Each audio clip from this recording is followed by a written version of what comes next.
falhas em projeto de engenharia, estruturando medidas de bloqueio,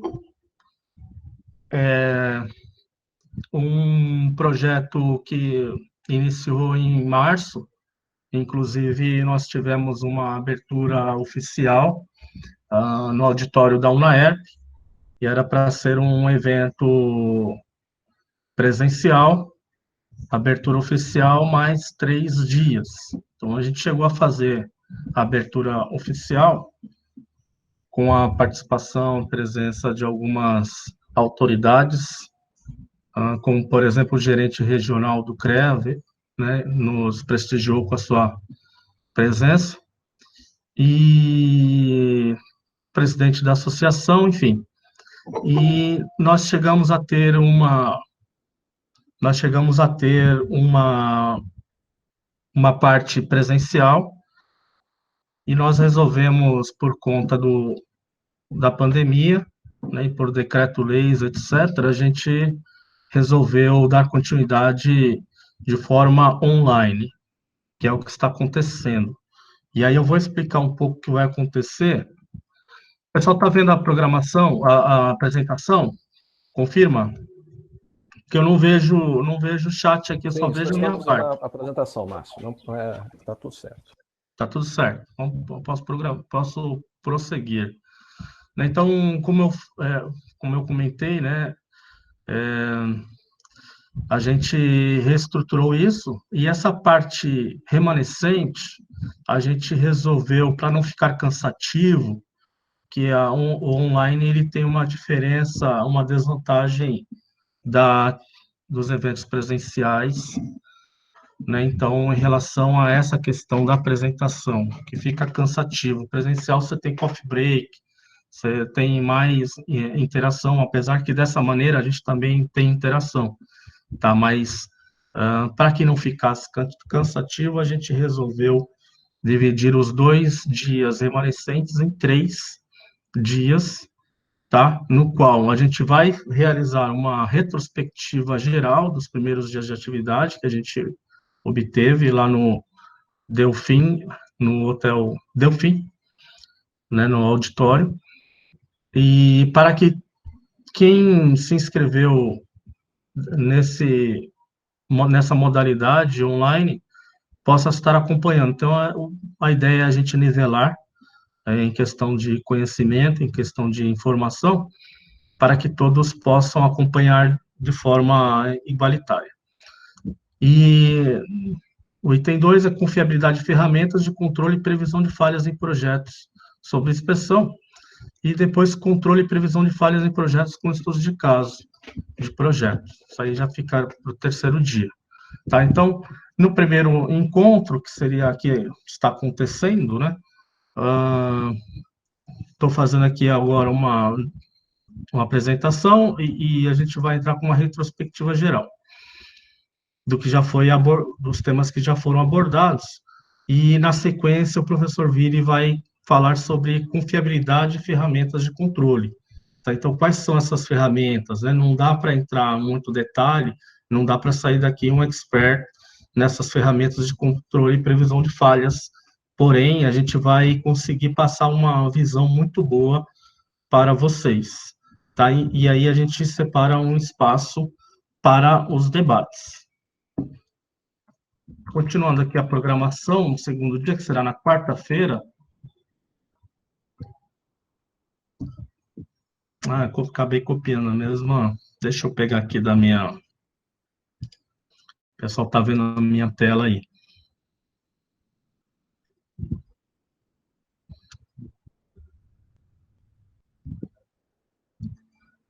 Acho que estava certo.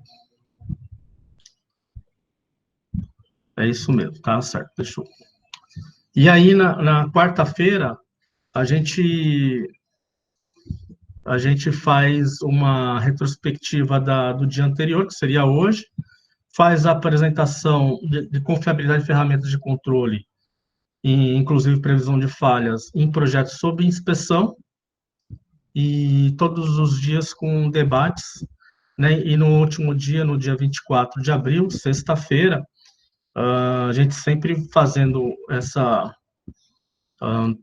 retrospectiva, né, um pouquinho, puxando um pouquinho do assunto que foi abordado anteriormente, e aí, mas aí a gente faz uma introdução às pesquisas desenvolvidas nos últimos anos, e inclusive vão servir de base para das atividades. Então, a ideia, de princípio, era fazer algumas atividades práticas, mas, obviamente, nesse modelo online não vai ocorrer, tá? Mas eu acho que os debates, eles podem ser muito construtivos, tá? E ainda a gente vai ter um controle e previsão de falhas em projetos avaliados em estudo de caso, e, por fim, encerramento na sexta-feira. Então, para a gente dar introdução no contexto, com o crescimento, né, da tecnologia,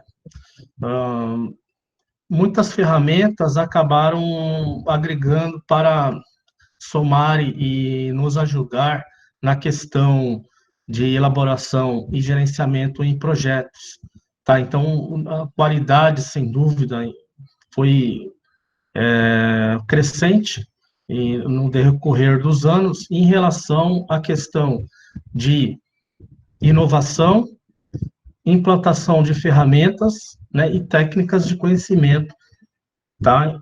Para que elaborações de projetos sejam cada dia melhor e mais desenvolvido, tá?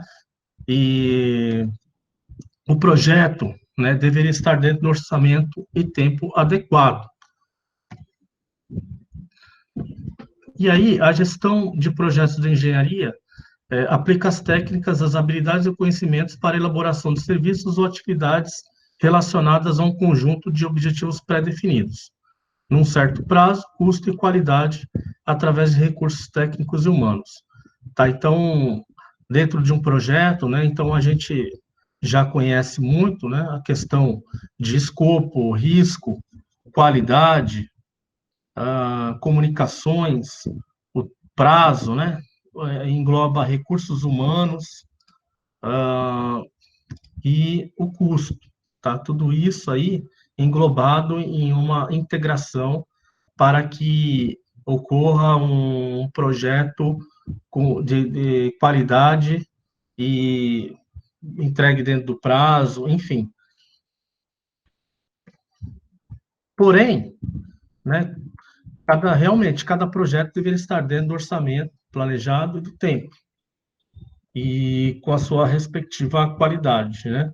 Mas isso dificilmente acontece, né? Porque são muitas, e aí a gente fala, existem muitas variáveis dentro da elaboração de um projeto, tá? Então, todo projeto, ele tem uma questão de estatística para que para que não ocorra fracasso em nenhuma das etapas, tá?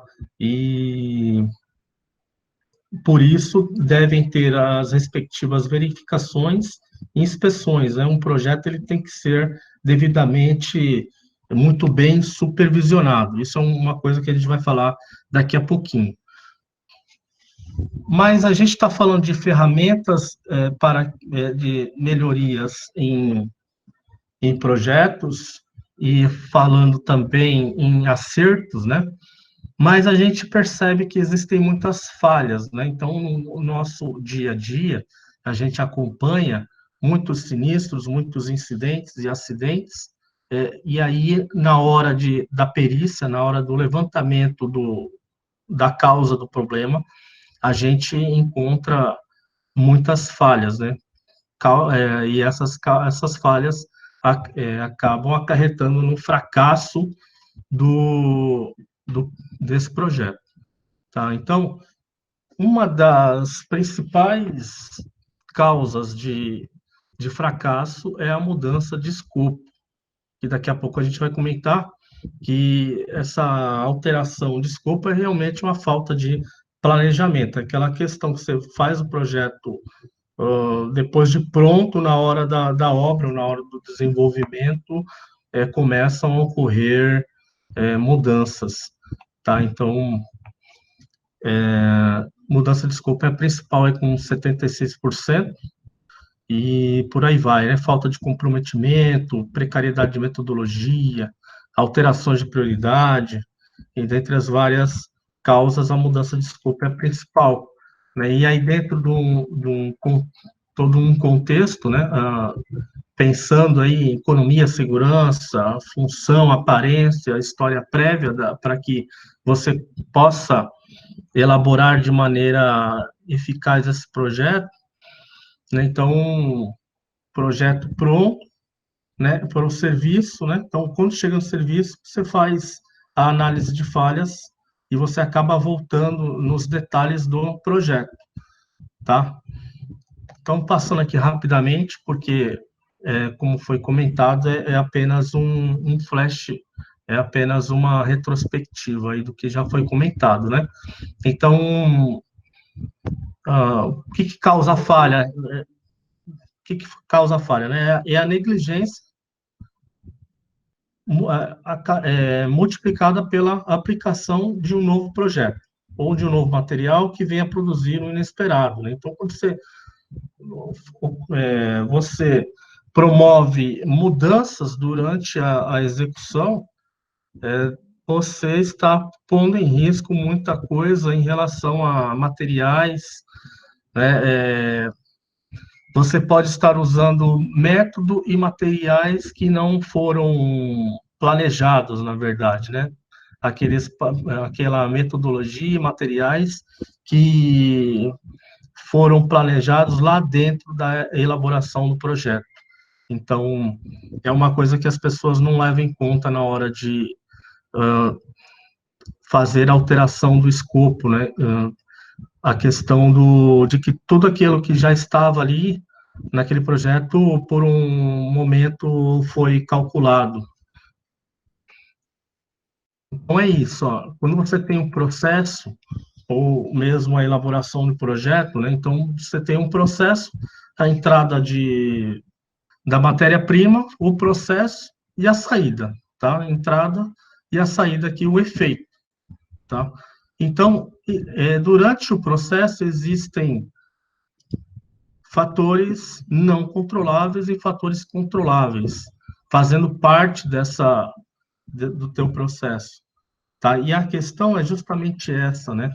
Como existem tantas variáveis e por muitas vezes na faculdade, né, na escola, o professor chega em uma equação e aí na questão da modelagem daquela equação são criadas situações de premissas e situações de desconsideração de algumas variáveis para aquela determinada situação, porque não compensa você ficar colocando várias variáveis e lá no final a alteração é mínima, tá? Não vai influenciar muito. Então, em alguns cálculos, né, em alguns modelos de equação, então, vou dar um exemplo aqui, equação de Bernoulli, né, aquela balanço de energia mecânica, né, de mecânica dos fluidos, né? Então, e quando você faz a modelagem para uma determinada situação, você desconsidera algumas variáveis,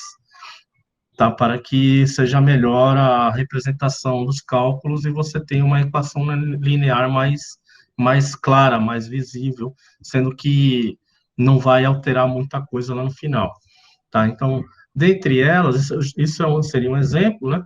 E outra questão são os fatores de segurança também. É uma é uma opção para que você, muito utilizada nessa questão de variáveis, tá? Porque é impossível considerar todas. Já já vou falar um exemplo aqui.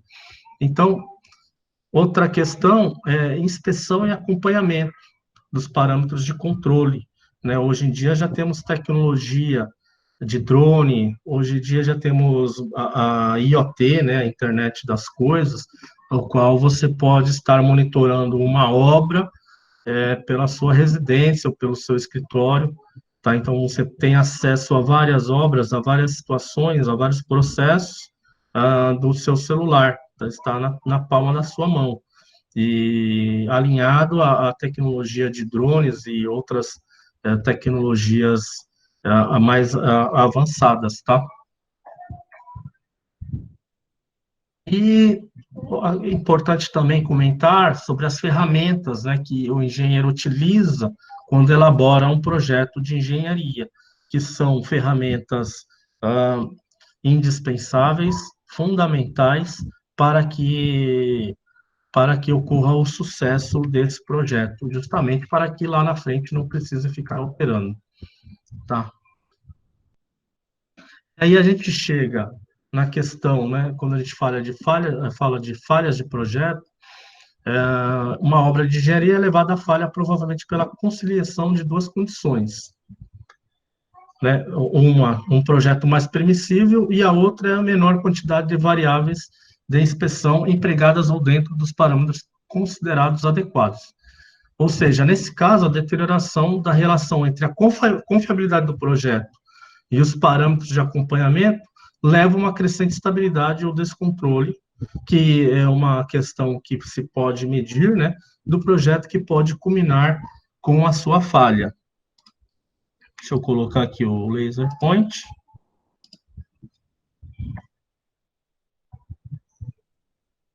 E um fator importante nesse contexto, né, é o grau de importância econômica também, tá? E vou passar aqui. Vamos lá. E outra forma de justificar de maneira mais pontual as principais razões de fracasso são elaboração ineficaz lá no escopo, durante a elaboração do projeto, falha no planejamento e ineficácia do monitoramento.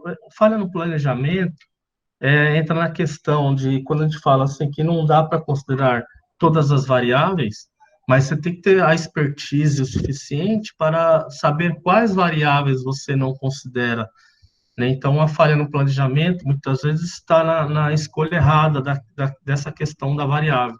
Então, tem variável que é importante e, muitas vezes, o engenheiro acaba descartando, tá?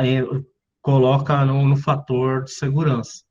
Tá? E a outra questão é a ineficácia do monitoramento e controle do que é para ser executado, né? Então, podemos destacar, né, como principais causas de fracasso em projetos de engenharia, essas aqui, ó: metas e objetivos mal estabelecidos, alteração do escopo, como foi comentado já anteriormente, né, durante o andamento do projeto, crescimento desordenado do escopo, começam a aparecer escopo durante a execução, falta de atendimento ao escopo do projeto, papéis e responsabilidades mal definidos, falha de comunicação, os sinais de alerta do projeto foram ignorados e falta de conhecimento dos pontos-chave do projeto. Então, algumas aqui nesse meio podem ser muito bem, parte pode ser eliminada durante a elaboração do projeto,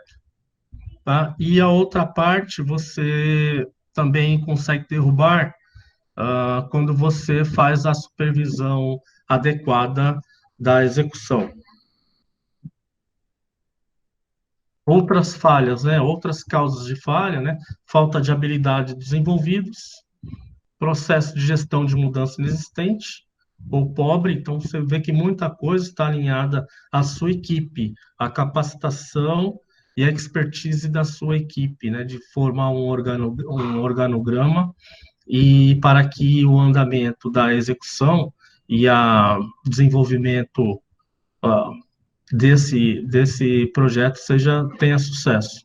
Tempo insuficiente para planejamento e execução do projeto, pouca compreensão da complexidade, estimativas financeiras pobres e incompletas, recursos inadequados e mão de obra não especialidade não qualificada para execução. Algumas coisas estão amarradas às outras aqui, tá? Então, dentro disso fica aquela questão da principal causa, né, que é a mudança do escopo. E resumindo, né, boa parte dos projetos tem esses problemas resultantes, né, de mau planejamento, falta de recursos por causa do aumento do escopo, né, então começa a faltar recurso lá na frente. Erros na estimativa de tempo, e aí também entra a parte do cronograma, escopos mal elaborados, os prazos irreais ali naquela energia do fechamento do contrato, a pessoa acaba se empolgando e dando prazo menor do que precisaria, na verdade. E eficiência na gestão. Então, aqui, alguns exemplos, né, de falhas em projetos, né, aquela famosa coluna Wi-Fi, né, sei que acontece aqui, deve estar passando a carga por transferência Wi-Fi aqui, né. Aqui, algumas situações, né, que são bem essa rampa de acessibilidade aqui está show, né, então algumas situações que são difíceis de entender mesmo, mas que realmente ah, acabam acontecendo de qualquer forma, né? E o professor Ville, no segundo momento do encontro presencial, acabou ah, descrevendo e algumas situações, alguns acidentes que ocorreram muito conhecidos, né? Muito conhecidos por todos mundialmente, que ocorreram devido a falhas em projetos em engenharia. Ah, mitigando, né? Então, anotações e os desenhos devem estar de acordo com padrões regulamentados em inúmeras normas nacionais e internacionais. Então, além de o engenheiro tem que fazer a parte dele, né? Se ele quer que seja bem interpretado, tenha uma boa leitura do o seu projeto tem que estar também de acordo com as normas, simbologia, etc. Né? E o objetivo, né? O seu projeto tem que ser bem objetivo, para que correta a interpretação dos desenhos e das instruções. Tem que assegurar que os projetos sejam explícitos, que não gerem confusão, precisão na interpretação, uma vez que finalizado o projeto, ele é encaminhado para a produção, onde deve ser corretamente executado. Então, muitas ferramentas, né, e softwares já utilizados, e a gente depara ainda muitas vezes com o conservacionismo de muitos profissionais. Aí tem o caso desse Elon Musk, né, da Tesla, que depois de muito tempo elaborando um projeto, fez esse carro blindado aí e fizeram durante o teste, deu tudo errado. Não era para quebrar o vidro e acabou quebrando, né? Então são situações de falhas, né? Então, se no teste aconteceu, na situação real aconteceria a, a falha, né? Então, não foi planejado de forma adequada. Então, existem pessoas que ainda acreditam a fundo no seu projeto, né? Olha só, esse rapaz é corajoso, vai sacar na frente dessa K-47 aí, e ainda bem que não falhou. Dá uma checada lá. Algumas falhas de projetos já conhecidos. Tem gente entrando aí, eu não posso parar agora, tem que esperar um pouquinho. Ah, e aí entra a questão política, né? A questão da sociedade, exatas versus humanas, né? Questão de licitação em obras, né? E a gente vê que se realmente não tiver uma supervisão adequada durante a execução do seu projeto, pode acontecer realmente essas falhas. Esse exemplo do viaduto Batalha dos Guararapes não tinha prazo para ficar pronto antes da Copa, né? Funcionário contradiz versão e alega ritmo acelerado, tá vendo? Então aí entra a questão de prazo, né? Aqui eu havia colocado uma experiência, né? Que eu trabalhei um tempo na Uzi Minas, eu lá, ainda na década de 90. Aqui. E aqui é porque tinha um desafio lá no presencial, não vai dar para a gente. Então, foram os desafios que a gente propôs lá no encontro presencial, para a gente colocar as causas de falha, se são de projeto ou se são externas, né, ou de fadiga, né, durante o uso. Enfim, não vai dar para a gente fazer esse, deixa eu tirar aqui. Então, a ideia era a gente, coloquei algumas situações, né, a ideia era a gente fazer esse nivelamento, e aí, no segunda parte, o professor Vili, ele comentou algumas situações, né, alguns acidentes que já ocorreram. Tem mais alguém para participar. Estamos agora com 44 participantes. Vou parar aqui a apresentação.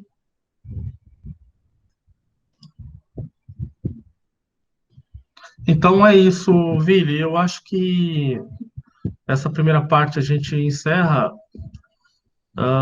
Nada melhor que você para comentar sobre os incidentes que você levantou muito bem, né? A questão das falhas muito conhecidas mundialmente. Achei muito interessante a história do Titanic e do Concorde, mas que eu acho que o pessoal já conseguiu nivelar aí as informações que a gente passou no encontro presencial.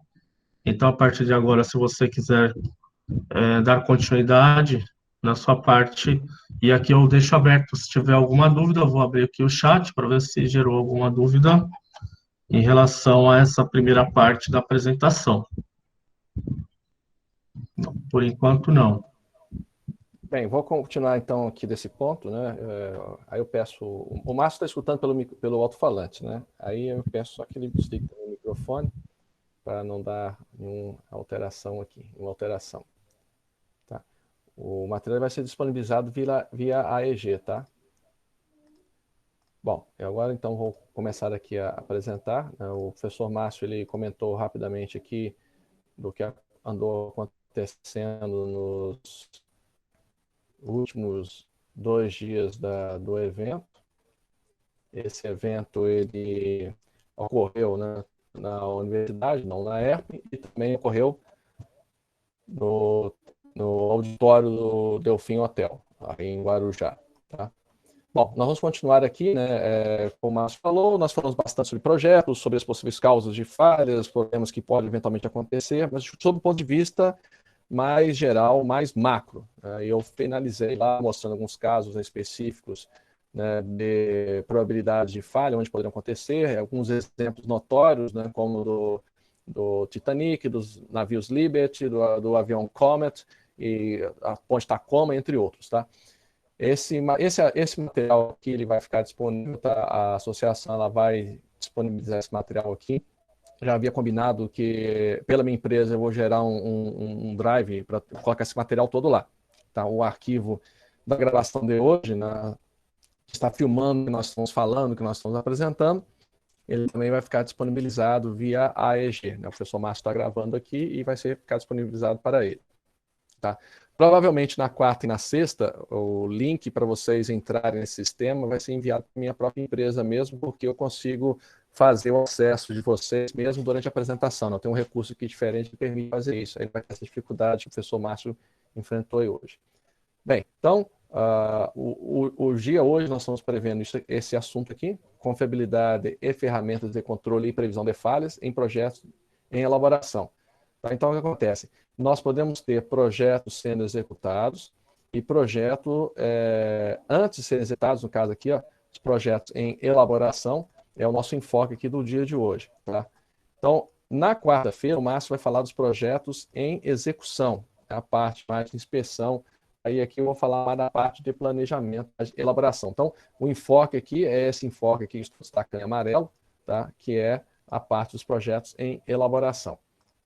Bom, aqui uma rápida apresentação minha, né? Só para constar, tá?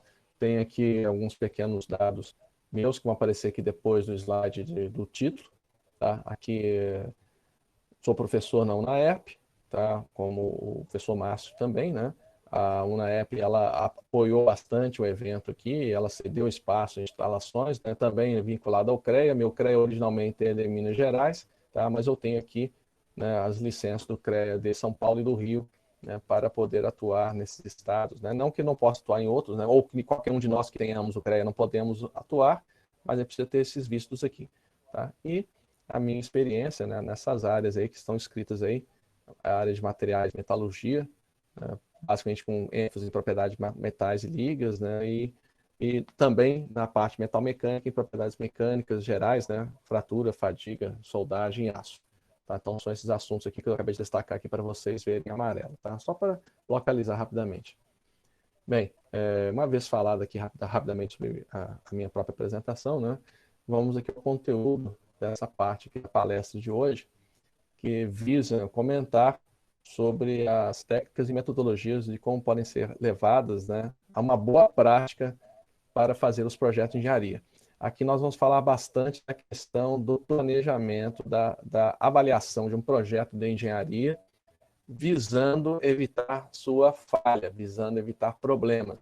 Tá? Então, o grande enfoque aqui desta apresentação de agora é justamente nós tentarmos elaborar um projeto de engenharia, né, sem falhas. Isso aqui, para nós, é muito relevante, porque é o que realmente é o enfoque aqui desse workshop, dessa oficina. Nós não podemos ter falhas nesse projeto para evitar uma série de problemas gerais aí que podem acontecer. Então, esse é o nosso enfoque aqui de hoje, né? Executar projetos sem falhas, tá? Então, o conteúdo aqui, né, da nossa apresentação. Tá? Então, o objetivo, né, vai estar alinhado justamente esse conteúdo aí. Tá? Nós vamos pensar em alguns tópicos a respeito desse conteúdo, tá? Tópicos variados, né, para evitar as falhas nos projetos de engenharia. Bom, então, pensando aqui, né, no objetivo dessa parte aqui da apresentação, nessa parte do workshop, nós queremos abordar, nós falamos, aliás, né, dos principais motivos de falha, tá? E, por consequência, né, também do fracasso e sucesso do projeto de engenharia. Então, o que nós vamos falar aqui agora é enfatizar as técnicas e metodologias para poder evitar estas falhas, tá? Que podem ser dos mais diversos tipos, né? Origens, causas, né? E, posteriormente, consequências. Tá? Então, nós vamos enfatizar, né? Nessas técnicas e metodologias.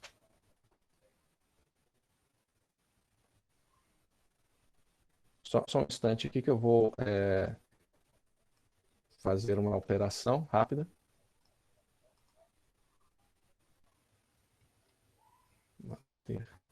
Um detalhe também que eu esqueci de comentar, tá?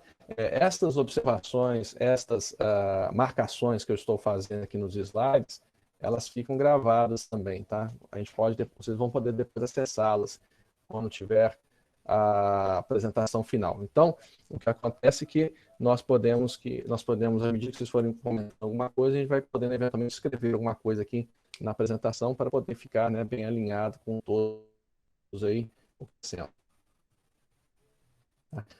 A Gisele perguntou sobre a slide de patologias, né? Depois o professor Márcio vai poder melhor. Então, como eu estava comentando, né, nós vamos falar aqui na questão da confiabilidade de projetos sob o ponto de vista de análise dos seus parâmetros. Então, relembrando a questão da confiabilidade, né, que é, na realidade, o que nós precisamos, né, é o que nós temos aqui, esse contexto, essa definição, esse conceito, tá? O importante em termos de um projeto de engenharia, ou de qualquer área, ou qualquer objeto que você precisa ter confiabilidade, é que ele não falhe durante o período de tempo previsto para a sua utilização. Tá? Então, essa parte que estou marcando em amarelo é a parte mais relevante aqui, que diz respeito à execução do projeto de engenharia. Então, ele não deve falhar no tempo previsto a sua execução. Tá?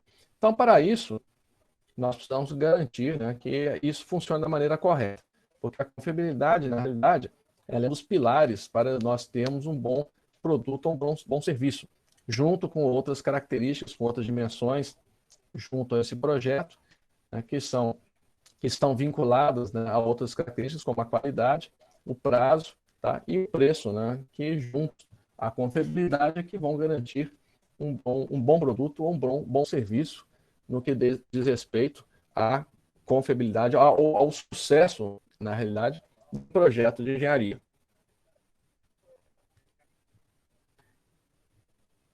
E essa questão do serviço, né, bom serviço ou bom produto, né, que se estende aos projetos de engenharia, ela se deve, né, como está sendo mostrado nessa figura aí, ela se deve a essas dimensões aí, que são dimensões importantes para nós executarmos realmente de maneira adequada, né, um projeto, né, que tenha sucesso. Então, essas aqui são as dimensões necessárias para um bom projeto de engenharia ser bem executado, funcionar da maneira adequada. Tá? Apesar de estar escrito de maneira genérica produto ou serviço, né, entenda-se aí como sendo realmente um projeto de engenharia. Tá? Então, esse D que eu coloquei é de dimensões.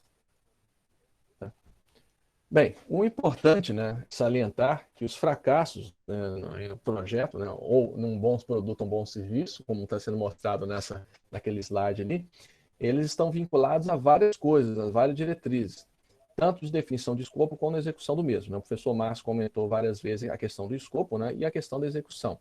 Tá? É comum, eventualmente, mudar escopo pelas mais diversas razões. Então, imagine, por exemplo, isso aqui é um exemplo típico, né, o que nós estamos fazendo aqui agora. Nós mudamos, né, a execução de um projeto dessa oficina por uma questão que estava fora de nossos controles, nossos parâmetros, né, que é essa questão da quarentena, do isolamento social. Mas certas condições nós podemos prever. Então, podemos prever, por exemplo, interrupções de internet. Né? Então, o Márcio tem uma cópia da minha apresentação. Nós podemos prever, por exemplo, que o material ele pode não ficar gravado, então a gente pode ter como gravar em paralelo. Né? Ou seja, a gente tem uma série de atividades que nós podemos definir para efetuar uma execução mais adequada possível de um certo projeto, de uma certa atividade de engenharia. Tá? Eu estou dando um exemplo aqui do nosso caso só para contextualizar. Tá? Mas o mais importante de tudo isso é que não tem um projeto, não tem uma atividade que funcione direito se não houver o envolvimento das pessoas. Então, a equipe tem que estar envolvida. Tá? Vamos destacar aqui. Ó. Nós temos que ter envolvimento da equipe para poder obter sucesso. Ah, mas como assim equipe? Eu sou apenas uma pessoa trabalhando sozinho, né? Você, como engenheiro, está fazendo um projeto e mandando para alguém. Esse alguém vai executar esse projeto. Tá? Esse alguém, ele faz parte da equipe, né? A equipe, ela é ampla, não é uma equipe, sob o ponto de vista de ter um monte de operários, uma obra, ou um monte de colaboradores de uma empresa fazendo projeto. Nós temos todo um contexto, todo um conjunto de pessoas que trabalham, atuam em conjunto para que aquilo ali funcione da maneira adequada. Então, quando eu estiver falando aqui, do ponto de vista de parâmetros de controle de um projeto de engenharia, nós estamos pensando também em coletivo, né? No coletivo, na equipe, que é o que é relevante para um projeto acabar sendo realmente acabar sendo realmente de sucesso, não apresentar falhas. Tá? Por isso, vamos uma rápida contextualização das nossas condições para fazer essa análise. Tá? Então, o que nós temos? Nós temos 2 pontos interessantes aqui.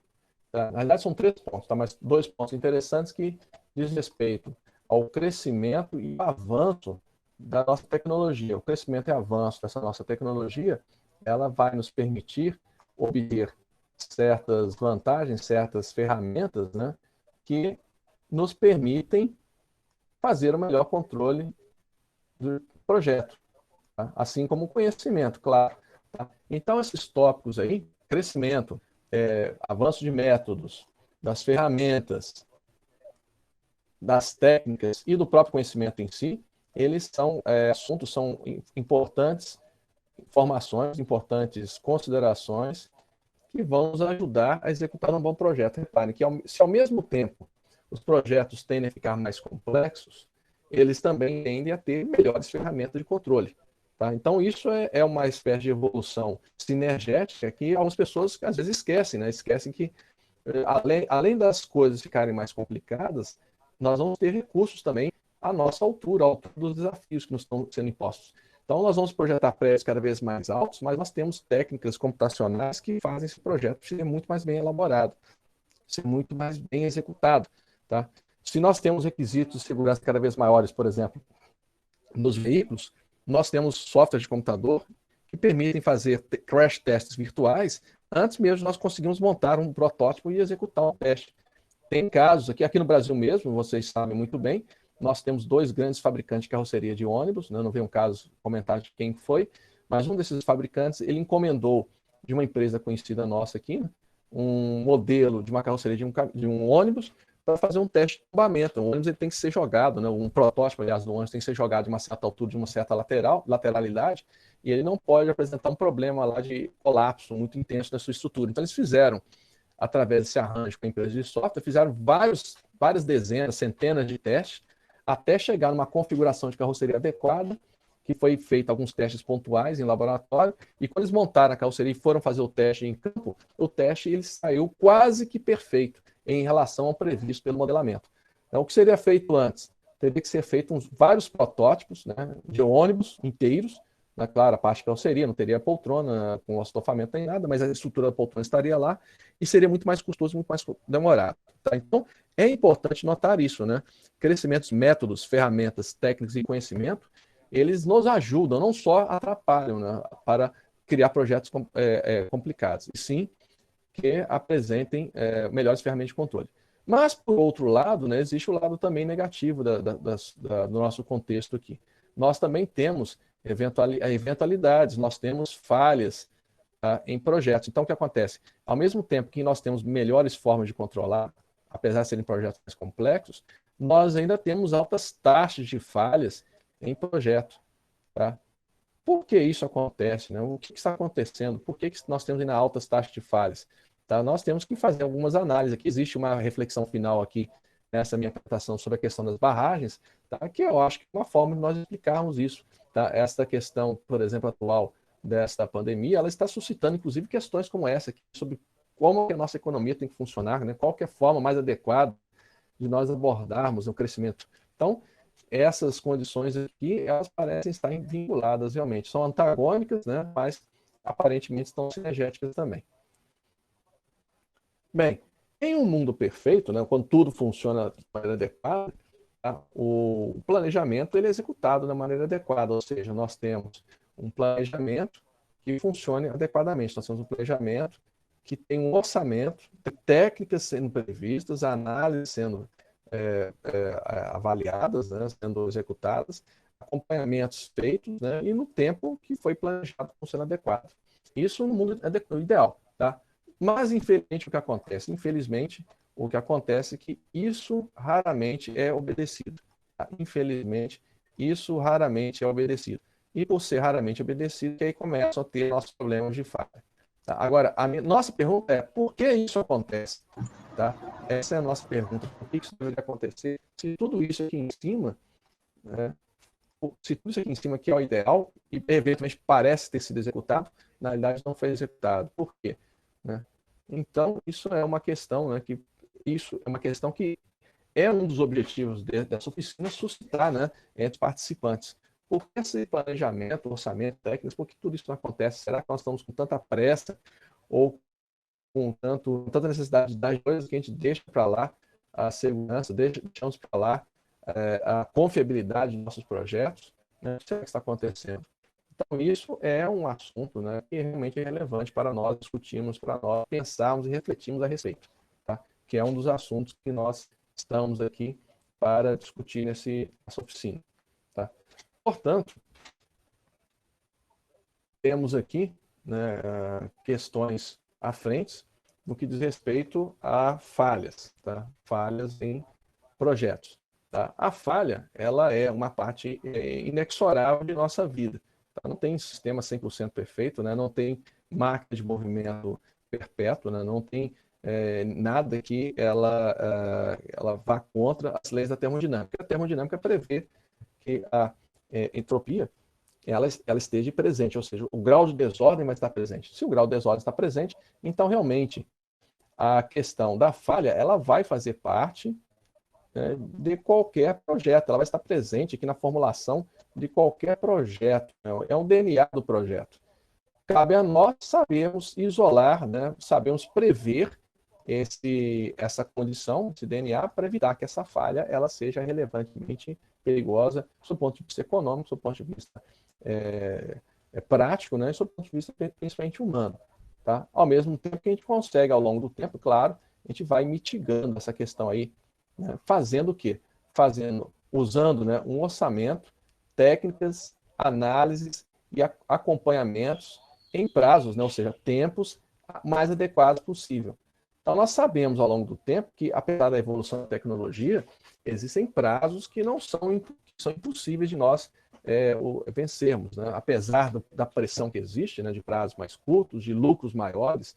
Então, nós sabemos que tem restrições aí, né, que devem ser obedecidas com base, né, sempre com base, não é no achismo, mas com base no que nós sabemos de conhecimento de casos de similaridade, né? Ou seja, é o que a gente fala, é o que termo jurídico é o que o pessoal do ramo jurídico chama de jurisprudência, né? A história. Então nós temos tempos e prazos adequados para executar um bom projeto. Tá? E isso é uma das coisas que nós também, né, tocamos aqui no assunto. Tá? Mas qual que é o prazo, o tempo? Isso varia de cada caso a caso, de cada ramo de engenharia, de cada setor, de cada empresa, de cada aplicação, mas todos eles, né, nós temos alguma referência que serve para determinar esse prazo da jurisprudência, essa história no que diz respeito a prazo para executar um projeto de engenharia. Tá? Então, dentro desse contexto, o que nós podemos ter? O tal do círculo das falhas, não o ciclo vicioso das falhas. Né? Ao contrário do círculo virtuoso, o ciclo vicioso das falhas é um conjunto de condições que vão se repetindo historicamente, tá? Eles vão se repetindo aqui, ó, dentro de um texto histórico, ciclicamente, que vai induzindo a ocorrência de falhas. Nós temos que fazer o quê? Nós temos que evitar que esse ciclo aí, ele se estabeleça. Então, o que nós temos aqui? Né? Por que uma falha pode acontecer e aonde a falha ela entra dentro aqui do nosso contexto? Tá? Nós temos aqui, ó, acontece uma falha que tem certas causas, tá? Não importa quais causas são, aí é colocada uma ação corretiva para a remoção dessa falha, né, ou do sintoma da falha no sistema. Tá? Então, às vezes, né, a gente foca muito, né, em retirar o sintoma da falha, na causa da falha. Igual, por exemplo, a doença. Né? A febre não é a doença em si, a febre é a manifestação de que tem uma coisa errada. Então, as pessoas acham que vamos acabar com a febre e está tudo certo, né? Mas acabar com a febre não tirou a doença, tirou uma das consequências, uma das manifestações da falha, uma das manifestações da doença. Então, muitas vezes, a gente atua, né, removendo o sintoma. Por exemplo, sei lá, a estrutura ficou empenada. Vamos desempenar a estrutura, pega lá um trator, um cabo de aço, desempena a estrutura de qualquer jeito e pronto. Está aí resolvido o problema. Mas por que a estrutura estava empenada? Qual que era a causa da estrutura estar empenada? Então, eventualmente, a falha vai reincidir novamente. Pode não ser naquela obra, pode ser em outra obra. Tá? Ou podem ter causas de falhas similares acontecendo em outras situações que não necessariamente é para gerar aquele empenamento. Tá? Então, essas mesmas causas fundamentais, elas podem atuar novamente, é o que está mostrando aqui esse retângulo roxo. Tá? E se nós não tomarmos ações adequadas, que é o que mostra o retângulo vermelho aí, tá? Para bloquear essas causas fundamentais, elas voltam a acontecer. E voltando a acontecer, elas retroalimentam esse sistema aqui. Está virando aqui um círculo, né, que não termina a causa da falha, não termina, perdão, a ocorrência de falhas. E para piorar, ainda pode nesse círculo aqui, né, com uma montanha russa de parque de diversão, pode admitir mais integrantes, né, mais falhas podem aparecer aqui, porque uma falha não foi retirada, mais falhas podem aparecer. Então, isso aqui é uma condição, né, que tem que ser lembrada, né, tem que ser ressaltada, que muitas vezes a gente atua demais no sintoma, né, em vez de atuar mesmo na causa, efetivamente falando. Tá? A gente reboca de novo uma parede, porque ela ficou, tá? Reempenamos uma viga de metálica, por exemplo, que estava empenada, tá? Ou colocamos um isolamento térmico ou acústico no equipamento, gerando muito calor ou gerando muito ruído, tá? Ou colocamos uma refrigeração num ambiente que não deveria ser aquecido, tá? E assim por diante. Ao invés de atacarmos realmente as causas, às vezes a gente ataca muito o sintoma.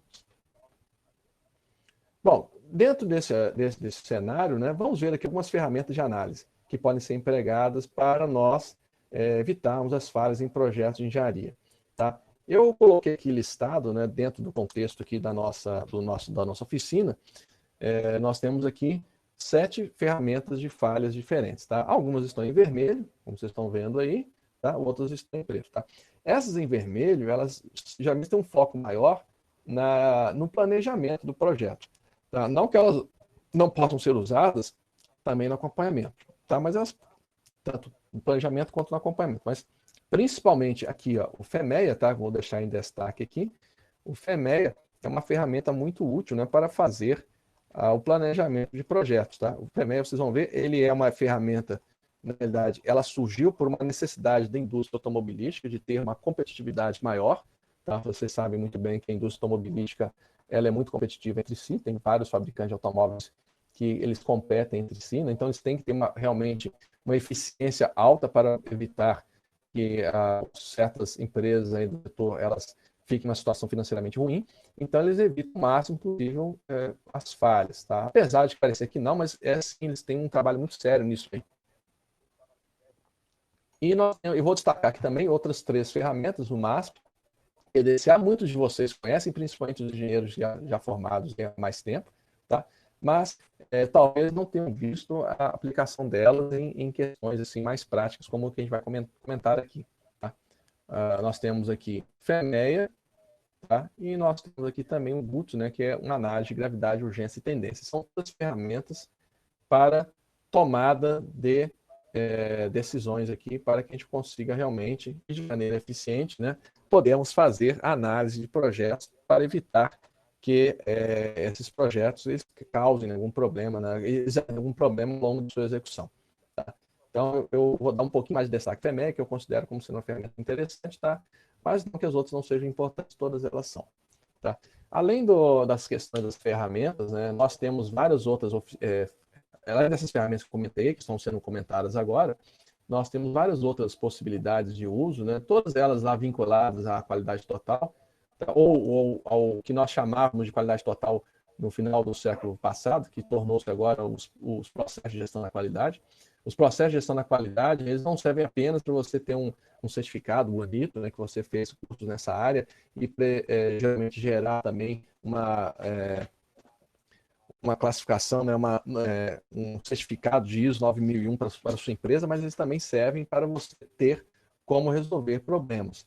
Tá? Nós temos várias empresas aqui no estado de São Paulo, no Brasil, no mundo também, particularmente, que eles pegam seus engenheiros e os treinam em ferramentas de controle para eles resolverem problemas, mas de maneira sistemática. Tá? Algumas empresas têm nomes até muito curiosos, né? Normalmente, algumas empresas muitas vezes chamam de engenheiro Green Belt, né? Ou Black Belt, ou Black Belt Coaching, né? Para dar nomes assim, para dar designações, mas basicamente todos eles, tá? Eles são especialistas para fazer análises, né? Com base em ferramentas da qualidade.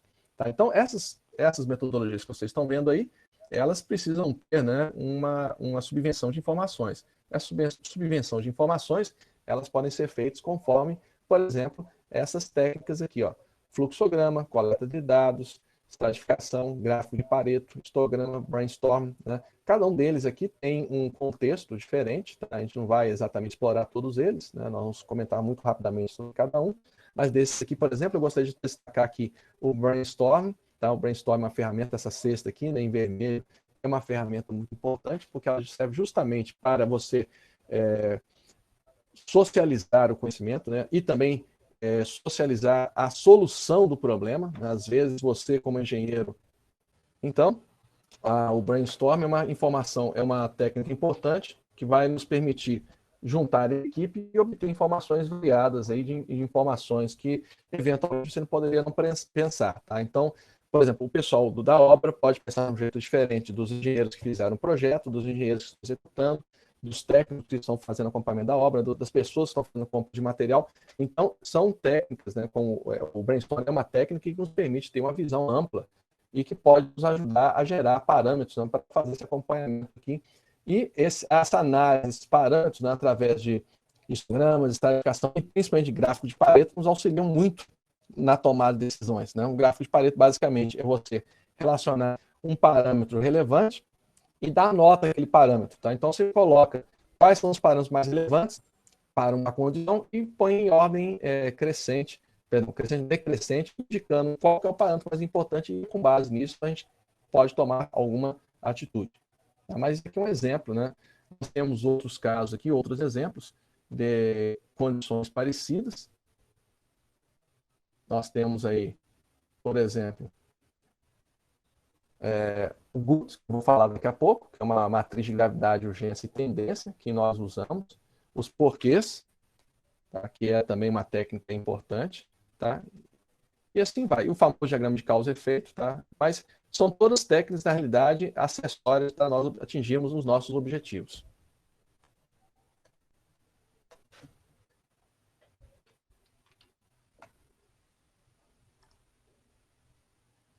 Vamos agora falar da técnica MASP, tá? Tá aí. Que é uma técnica importante também na área de controle de projetos. Só um instante, eu tenho que mexer aqui, pronto. Área de projetos.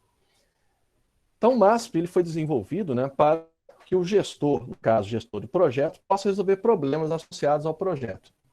Tá? Então, é uma ferramenta focado para o gestor, resolver problemas. Tá? Ele vai resolver problemas, né, priorizando os problemas. Né? Primeiro ele vai analisar e priorizar os problemas, identificar situações que possam causar algum problema, alguma potencial falha. Tá? Vai estabelecer o controle, né, para que essa falha ou que essa situação ela seja determinada e planejar, né, o que vai ser feito sobre o ponto de vista desse controle aí. Então, é uma ferramenta interessante para poder ser empregada em qualquer circunstância. Tá? Ele é um procedimento que é dinâmico, já que depende de condições que podem variar com o tempo e variar caso a caso. Tá? Então, ele não serve apenas para o planejamento, também serve para o acompanhamento, justamente por ele ser dinâmico nesse aspecto. Tá? E outra coisa, ele não é rígido, ele é bem flexível sobre o ponto de vista de atuação, de ser empregado. Tá? Justamente porque ele pode priorizar um problema, ser avaliado, um problema que surge de uma hora para outra, você pode usar essa metodologia para resolver. Tá? Ele permite a divisão do problema em partes que possam auxiliar a sua solução.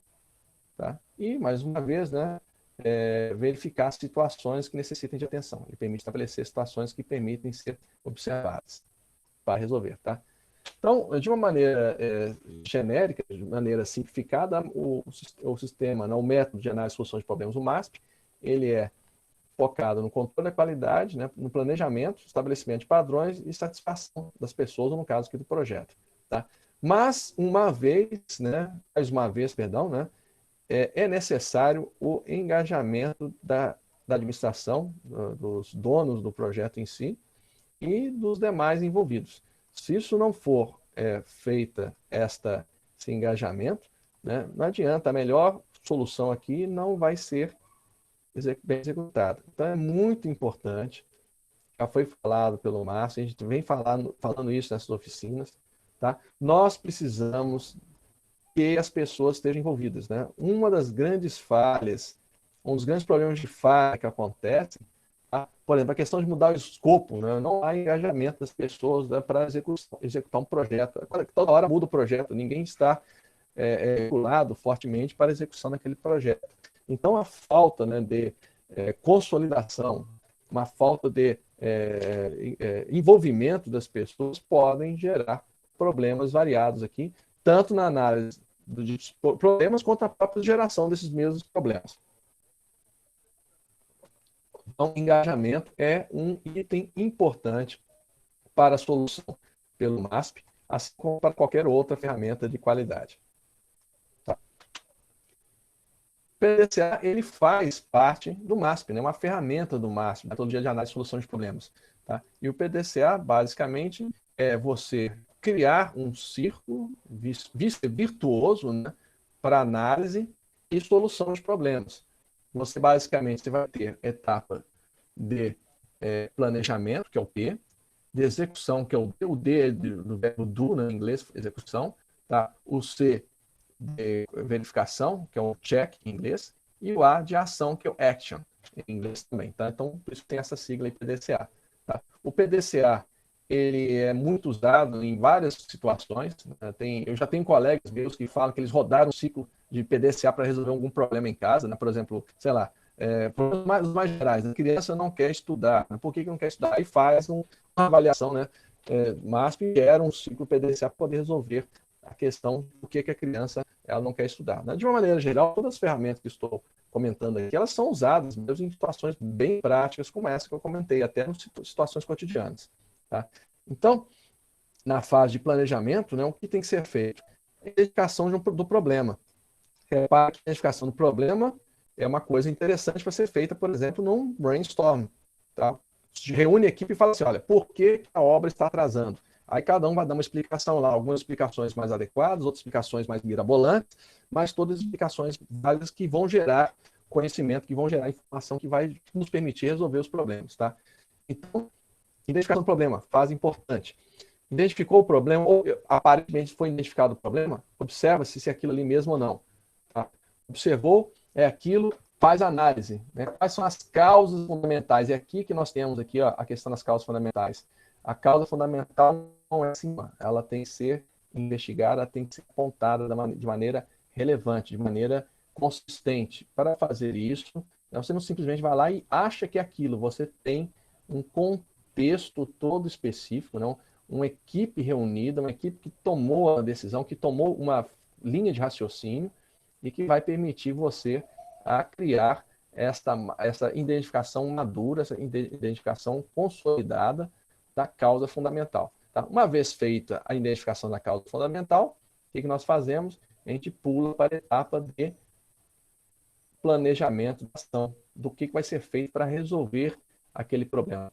O que vai ser feito para ajustar, né, aquela causa a uma solução adequada que vai impedir que o problema aconteça. Então, o plano de ação ele é o resultado da última etapa da fase de planejamento.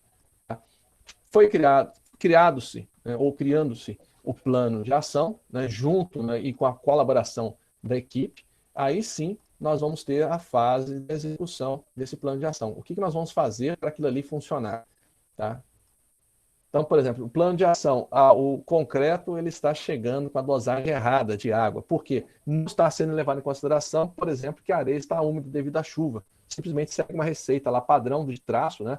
Pega lá 2 caçambas de areia com meia caçamba de água. Só que essas 2 caçambas de areia, às vezes estão muito úmidas, elas geram mais água, mistura do que geraria se fossem 2 caçambas de água seca. Tá? Então, qual que é o plano de ação? Verificar o teor de umidade da areia. Como?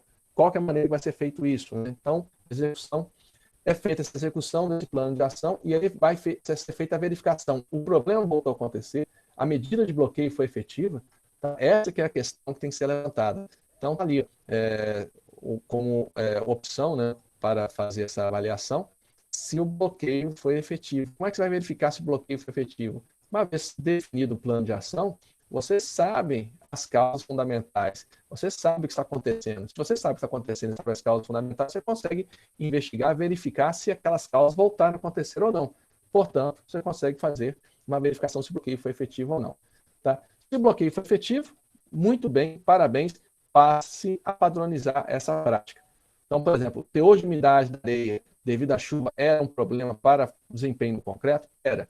Como é que você fez para impedir esse problema? Foi feita agora uma avaliação simples do teor de umidade da areia. Comprou seu equipamento simples ou faça isso aí através de um experimento simples de secagem de areia, não importa. Então, isso que funcionou tem que fazer parte do padrão de fazer, por exemplo, a composição de traço de cimento. Estou dando um exemplo muito de prática. Né? Vamos pensar sobre o ponto de vista de projeto. Quando a gente faz um projeto, eventualmente a gente põe lá alguma folga de dimensões para fazer para ajuste de peças. Essa folga não é necessariamente igual ou necessariamente adequada para todos os componentes. Componentes grandes podem precisar de uma folga maior do que componentes menores. Então, essa folga tem que ser igual, sim, não, relevante ou não é relevante, decide-se junto com a equipe, verifica isso em campo e faz a padronização. E isso passa a ser incorporado ao projeto. Tá? E, finalmente, uma vez rodado esse ciclo até chegar na causa fundamental, até chegar no bloqueio adequado, o que nós vamos terminar agora? A gente termina com a conclusão desse ciclo aqui e o problema estaria resolvido. Então, continuando, o PDCA, né, um ciclo de PDCA, ele tem essa geometria aqui, tá? Mais ou menos, como eu comentei agora, né? Você tem um problema, você faz a observação desse problema, tá? Analisa o problema e faz um plano de ação. Essa fase de planejamento é uma fase comunitária, tá? Você não pode fazer isso de maneira isolada, né? Isso aqui não é tomado de maneira individual, é uma ação coletiva, tá? Essa fase é uma fase coletiva no planejamento destas atividades, tá? Coletiva. A execução, claro, vai ser de acordo com a equipe que vai ser definida para fazer isso. Então, vai ter uma equipe que vai executar isso aqui. Não necessariamente todos aí os envolvidos vão estar associados a essa fase, mas uma equipe que já tenha sido previamente definida. Pode ser até uma equipe de uma pessoa só, mas vai ser uma equipe. Tá? A verificação, tá? Ela vai ser feita também por uma equipe, tá? Não necessariamente igual à primeira.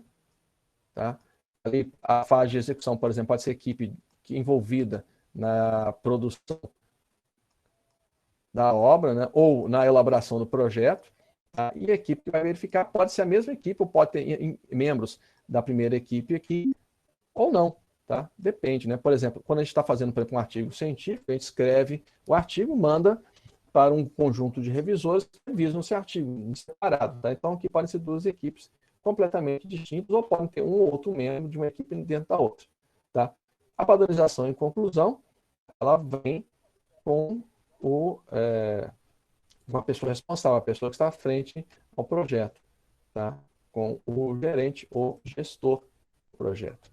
Então, o gestor, né, o engenheiro, né, ele verifica se está tudo certo, se está adequado, e aí ele pede na área técnica fazer essa padronização. Então, é mais ou menos nessa sequência aí o que acontece, tá? Para o PDCA. Já o GUT, né, é outra ferramenta também muito importante. Vejam bem, o PDCA é mais focado numa ferramenta, é uma ferramenta mais focada em coisas que vão ou já estão em funcionamento. Tá? Que serve muito também para fazer a alimentação dos projetos antes de sua execução. Já o GUT já é uma ferramenta também muito focada tanto em execução, mas também muito focada no planejamento. Ela basicamente é uma tabela, né, uma matriz, a gente chama de matriz GUT. Cada uma das letras ela tem um significado. Tá? Na realidade, o GUT é uma sigla em inglês para... Cadê o mouse? Sumiu aqui. É uma sigla em inglês para gravidade. Vou colocar em amarelo. Para gravidade. Tá? O G de gravidade. O U de urgência. O U para urgência. E o T é para tendência. Tá? Cada uma dessas letras, né, ela tem um significado específico aqui dentro da nossa análise de possíveis fases em projeto de engenharia. Tá? Então, G, U, T, tá? São parâmetros, né, que nós podemos usar para controlar os nossos projetos. Tá? E aí, sim, para tomar, né, uma vez esse controle, nós fazemos essa quantificação, nós tomarmos decisões que vão visar a melhoria da confiabilidade dos nossos projetos. Bem, uma visão rápida aqui do que seria a matriz GUT, né? Basicamente, né, ela representa, cada variável dessa representa um parâmetro diferente. Então, por exemplo, aqui no G de GUT, né, a gravidade, ela representa o impacto do problema analisado, caso ele venha acontecer. Tá? Então, o impacto de uma dimensão de uma viga, ou de uma dimensão de um perfil, ou de um componente mal projetado, mal desenhado, ou, por exemplo, o impacto de uma leitura errada de uma instrução que não está muito clara. Qual seria esse impacto? Aí essa aqui é a nota da gravidade. Urgência representa o prazo que está associado à necessidade de resolver aquele problema. Tá? Então, a urgência de você, por exemplo, estabelecer um preço de venda adequado para a obra funcionar, para a obra dar lucro, é uma coisa. Urgência para especificar o melhor tipo de concreto para aquela obra, é outro prazo. Tá? Urgência de você estipular a documentação junto à prefeitura para poder fazer a obra. A urgência para você especificar o melhor software para fazer a análise matemática do sistema mecânico de engenharia ou sistema civil. São urgências diferentes que demandam, né, que vão estar associadas a notas diferentes. Então, essa seria a questão da urgência. Tá? Por outro lado, tendência.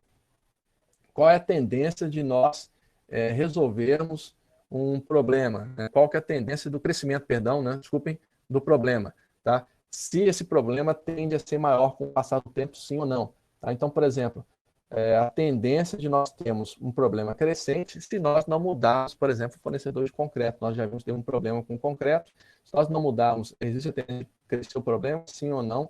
A tendência de nós usarmos uma mão de obra que não é treinada, né, ou que não é retreinada ao longo do tempo. Então, é a tendência daquele problema acontecer ou não. Então, o que acontece?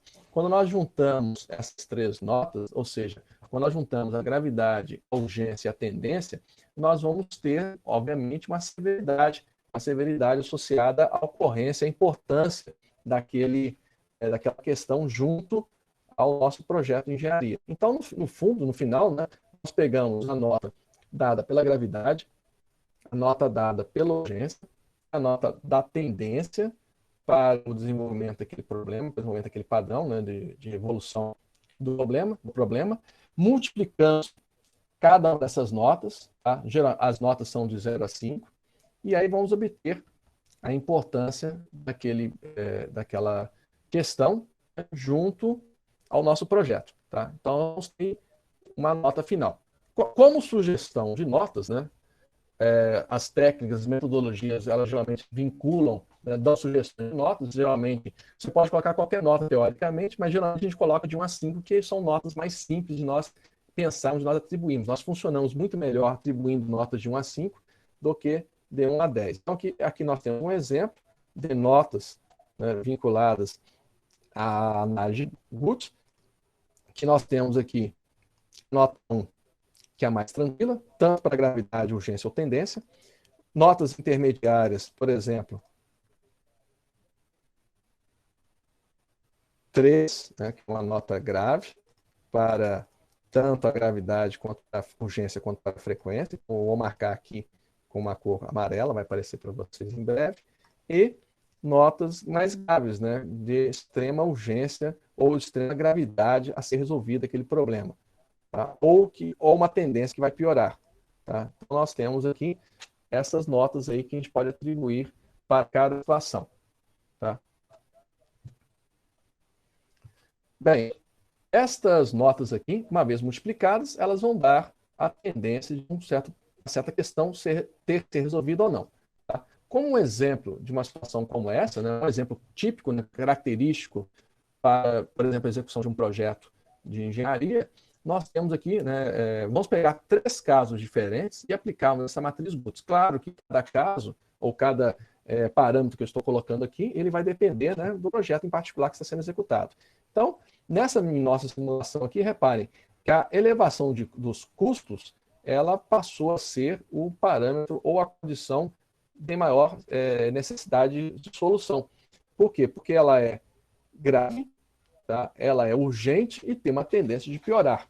Quando a gente vê a nota do item elevação de custos, né, item de valor 5, né, o item digamos, de 0 a 5, né, o item que tem maior relevância, maior importância para nós resolvermos logo, a nota total é 125.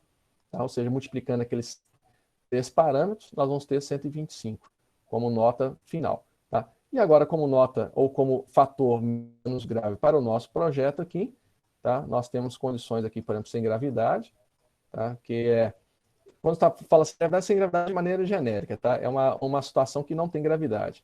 Tá? Por exemplo, sei lá, distribuição não de calendários para os nossos clientes. Né? Então, nós temos aqui um item, né, com gravidade pequena que a gente pode eventualmente postergar aí, ou pode eventualmente desprezar em relação a situações muito mais severas, muito mais prioritárias. Então, essa aqui é a matriz Guth. Ela é interessante, uma forma muito interessante, muito boa e simples de priorizar e identificar questões que devem ser respondidas, que devem ser antevistas, né, em um projeto de engenharia. Tá? Então, nós temos aqui alguns exemplos para ver. Tá? Mas ela é apenas mais uma dessas ferramentas que nós temos à mão. Eu destaquei ela aqui como sendo uma ferramenta muito importante, como sendo uma ferramenta muito relevante para fazer essa análise. Tá? E o mais importante delas todas aqui hoje realmente vai ser o FEMEA. Tá? O FEMEA é muito explorado pela indústria automobilística. Tá? Ela é uma técnica usada para análise e previsão de falhas, ou melhor, de potenciais falhas, desculpe, né? Não são potenciais falhas, ou seja, é uma análise tipicamente usada para planejamento, para a fase de projeto. As duas outras ali, elas podem ser usadas mais para execução e projeto, na primeira mais ainda para execução e nem tanto para projeto, para todas as condições, mas o FEMEI aqui, ela é basicamente uma ferramenta para a fase de projeto, tá? Para evitar, olhem só, evitar tempo futuro, né? Falhas antes da sua ocorrência. Então, essa ferramenta é uma ferramenta muito relevante realmente dentro do contexto aqui, que é evitar as falhas em projetos de engenharia. Tá? Nós podemos ter análise de FEMEA focando em produto, processo, e processo, quando fala processo produtivo, processo industrial, né, ou processo construtivo, e podemos também ter para processos administrativos. Então, é uma ferramenta muito versátil sobre esse ponto de vista. Nós podemos pensar num produto, por exemplo, um equipamento, uma máquina, um edifício, uma construção, uma obra, de maneira geral, para um processo de produção de cimento, o processo de usinagem de um componente, o processo de venda, por exemplo, de um apartamento. Tá? Se bem que o processo de venda de um apartamento é mais para procedimentos administrativos, né? Mas nós podemos também abordar, né, tanto procedimentos administrativos quanto processos e produtos, através dessa ferramenta aí. Então, é uma ferramenta muito interessante, muito empregada, como eu falei, para a indústria automobilística, mas também empregada por vários outros setores aí, tá? Que tem como principal objetivo fazer, né, essa previsão e bloquear falhas antes que elas pudessem existir, né? Mas como é que é feita essa mágica, né? É uma bola de cristal que é prevista isso aqui? Não. Basicamente um planejamento, um trabalho feito em equipe, usando aquelas técnicas que eu comentei, por exemplo, brainstorming, gráfico de Pareto e tudo mais, que vai nos permitir fazer essa avaliação do que a técnica chama de modo de falha. Tá? Então, o modo de falha, ele é o principal ponto, né, que essa técnica avalia. Nós precisamos avaliar esse modo de falha, ou os modos, né, plural, de falha, que poderiam acontecer num projeto, e aí vamos, além de avaliar esses modos de falhas, nós vamos averiguar ou propor medidas de rastreamento, né, e também propor ou estabelecer parâmetros de ocorrência desse modo de falha. Então, reparem, o modo de falha, ele é, na realidade, o grande enfoque dessa técnica. Tá? E esse modo de falha, tá, que está sob estudo, ele tem uma característica, ele tem um perfil, tá? Cada modo de falha. É como se fosse uma doença. Tá? Cada doença tem um perfil. Ela se transmite melhor no inverno, ela se transmite pelo sangue, ela é menos contagiosa, é mais contagiosa. Né? Eu estou dando esse exemplo por causa da nossa condição atual, né? Devido à epidemia que nós estamos vivendo. Entretanto, né, o modo de falha ele também tem um perfil parecido. Né? O modo de falha, pelo fato de ter o termo falha no meio da palavra, né, ou dentro da palavra, já não é uma coisa boa. Entretanto, é bom estabelecer que cada modo de falha ele tem um perfil diferente, ele tem uma forma de acontecer, de ser frequente, né, e de ser verificado de formas diferentes. Então, a ferramenta FEMEA, ela faz justamente ela faz a consideração, ela lembra, né, que cada modo de falha é diferente e, portanto, vai ter uma propriedade inerente à sua ocorrência. Tá? Então, essa propriedade inerente, tá, que o FEMEA, né, a técnica FEMEA, ela leva em consideração, ela digamos, o principal pulo, né, do gato que essa ferramenta dá no que diz respeito a prever mesmo e evitar falhas. Bom, a aplicação do FEMEA, né, ela tem certas etapas, tá, que devem ser seguidas, mas nada muito complicado, é como se fosse uma receita de um procedimento de aplicação de FEMEA. Primeira coisa é definir o projeto, né, que vai ser analisado. Isso é tranquilo. Óbvio, né? Então, você vai ter lá um projeto de um edifício, você vai ter um projeto de uma manutenção industrial, você vai ter um projeto lá de sondagem, então você tem um projeto que você vai usar para ser analisado. Você tem que definir a equipe de trabalho, boa da equipe de trabalho, que tenha aderência ao projeto, que conheça as coisas que vão acontecer durante o projeto, que conheça as etapas do projeto, né? Desde o funcionário ou colaborador mais simples, o trabalho mais aparentemente simples, até o dono da empresa que podem e deveriam ser envolvidos nesse trabalho. Tá? Inclusive, existe um termo, né, que a gente usa muito na área, para dizer uma FEMEA mal feita. A gente fala que quando a FEMEA é mal feita, é porque, na realidade, ela foi feita um FEMEU. Tá? O que é um FEMEU? Vou colocar até entre aspas aqui. FEMEU é quando é uma FEMEA feita por uma pessoa só. Então, o FEMEU não funciona realmente, porque uma pessoa ela não tem uma visão geral do que está acontecendo. A FEMEA, ela foca em equipe de trabalho. Por focar em equipe de trabalho, então o FEMEU realmente não vai funcionar. O FEMEU não é a melhor técnica, apesar, né? Muitas pessoas falam assim, não, eu consigo fazer uma FEMEA fácil, rápida, eu até vendo esse serviço aqui, mas não adianta você saber vender esse serviço, não adianta você fazer uma boa FEMEA, se é só a sua opinião, se é só a sua experiência. Tá? O melhor que seja a experiência que a pessoa tem, por melhor que seja a pessoa, melhor que ela seja boa na sua própria área, ela não vai conhecer todos os processos, ela não vai conhecer todas as características do projeto. Então, FEMEU, né, ou seja, uma FEMEA feita por uma pessoa, ou talvez duas, não sei, tá? Não funciona. Tá? E aí é um dos pontos que às vezes acontece, que a gente vê muito aí. Eu tenho uma FEMEA, meu processo é seguro. Você vai ver como é que essa FEMEA foi feita. Foi feita na equipe. Aí você vai ver que a equipe, a FEMEA, ela não existia no dia 2 e no dia 3 passou a existir. Como é que uma equipe se reúne e faz tudo isso em apenas um único dia? Tá? Então você vai ver no final, não foi uma equipe, foi só uma pessoa que fez isso aí. E a tendência é não funcionar realmente. É um famoso jeitinho, né?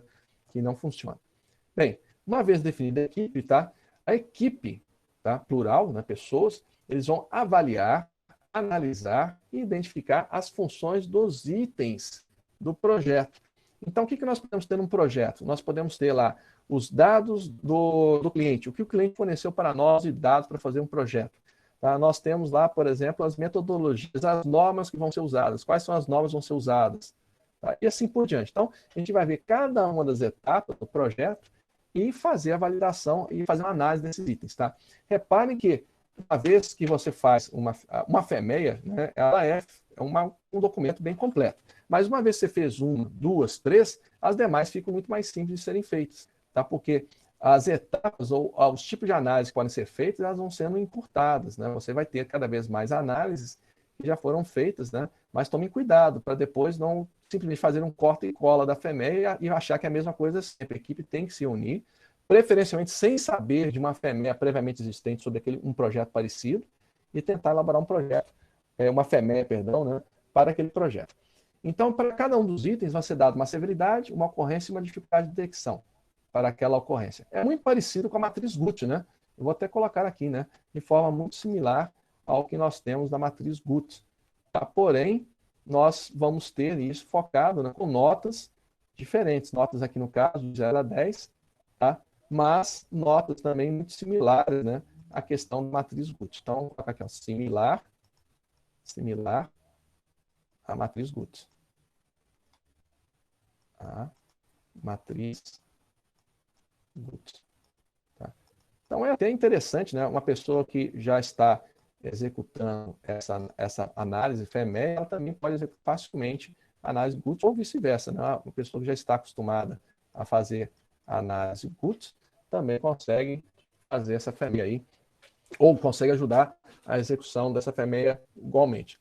E da mesma forma como na matriz Guth você faz uma multiplicação dos termos, aqui nós também fazemos a multiplicação desses termos, a gente multiplica a severidade de ocorrência e dificuldade de detecção e obtemos uma nota. Essa nota ela vai ser empregada para fazer um julgamento se é necessário ou não uma tomada de ação. Então, essa verificação da necessidade de ações é feita com base na nota obtida pela multiplicação desses itens aí de cima. Tá? Então, isso aqui depende do que vai acontecer aqui em cima. Tá? Bom, e essas notas, afinal de contas, que notas são essas? Né? Da mesma maneira que eu mostrei para vocês, a matriz Guth tem notas de 0 a 5, né? Tem notas intermediárias, notas mais severas. Então, aqui também na FEMEA temos sugestões de notas. Tá? Tem do mínimo até o máximo.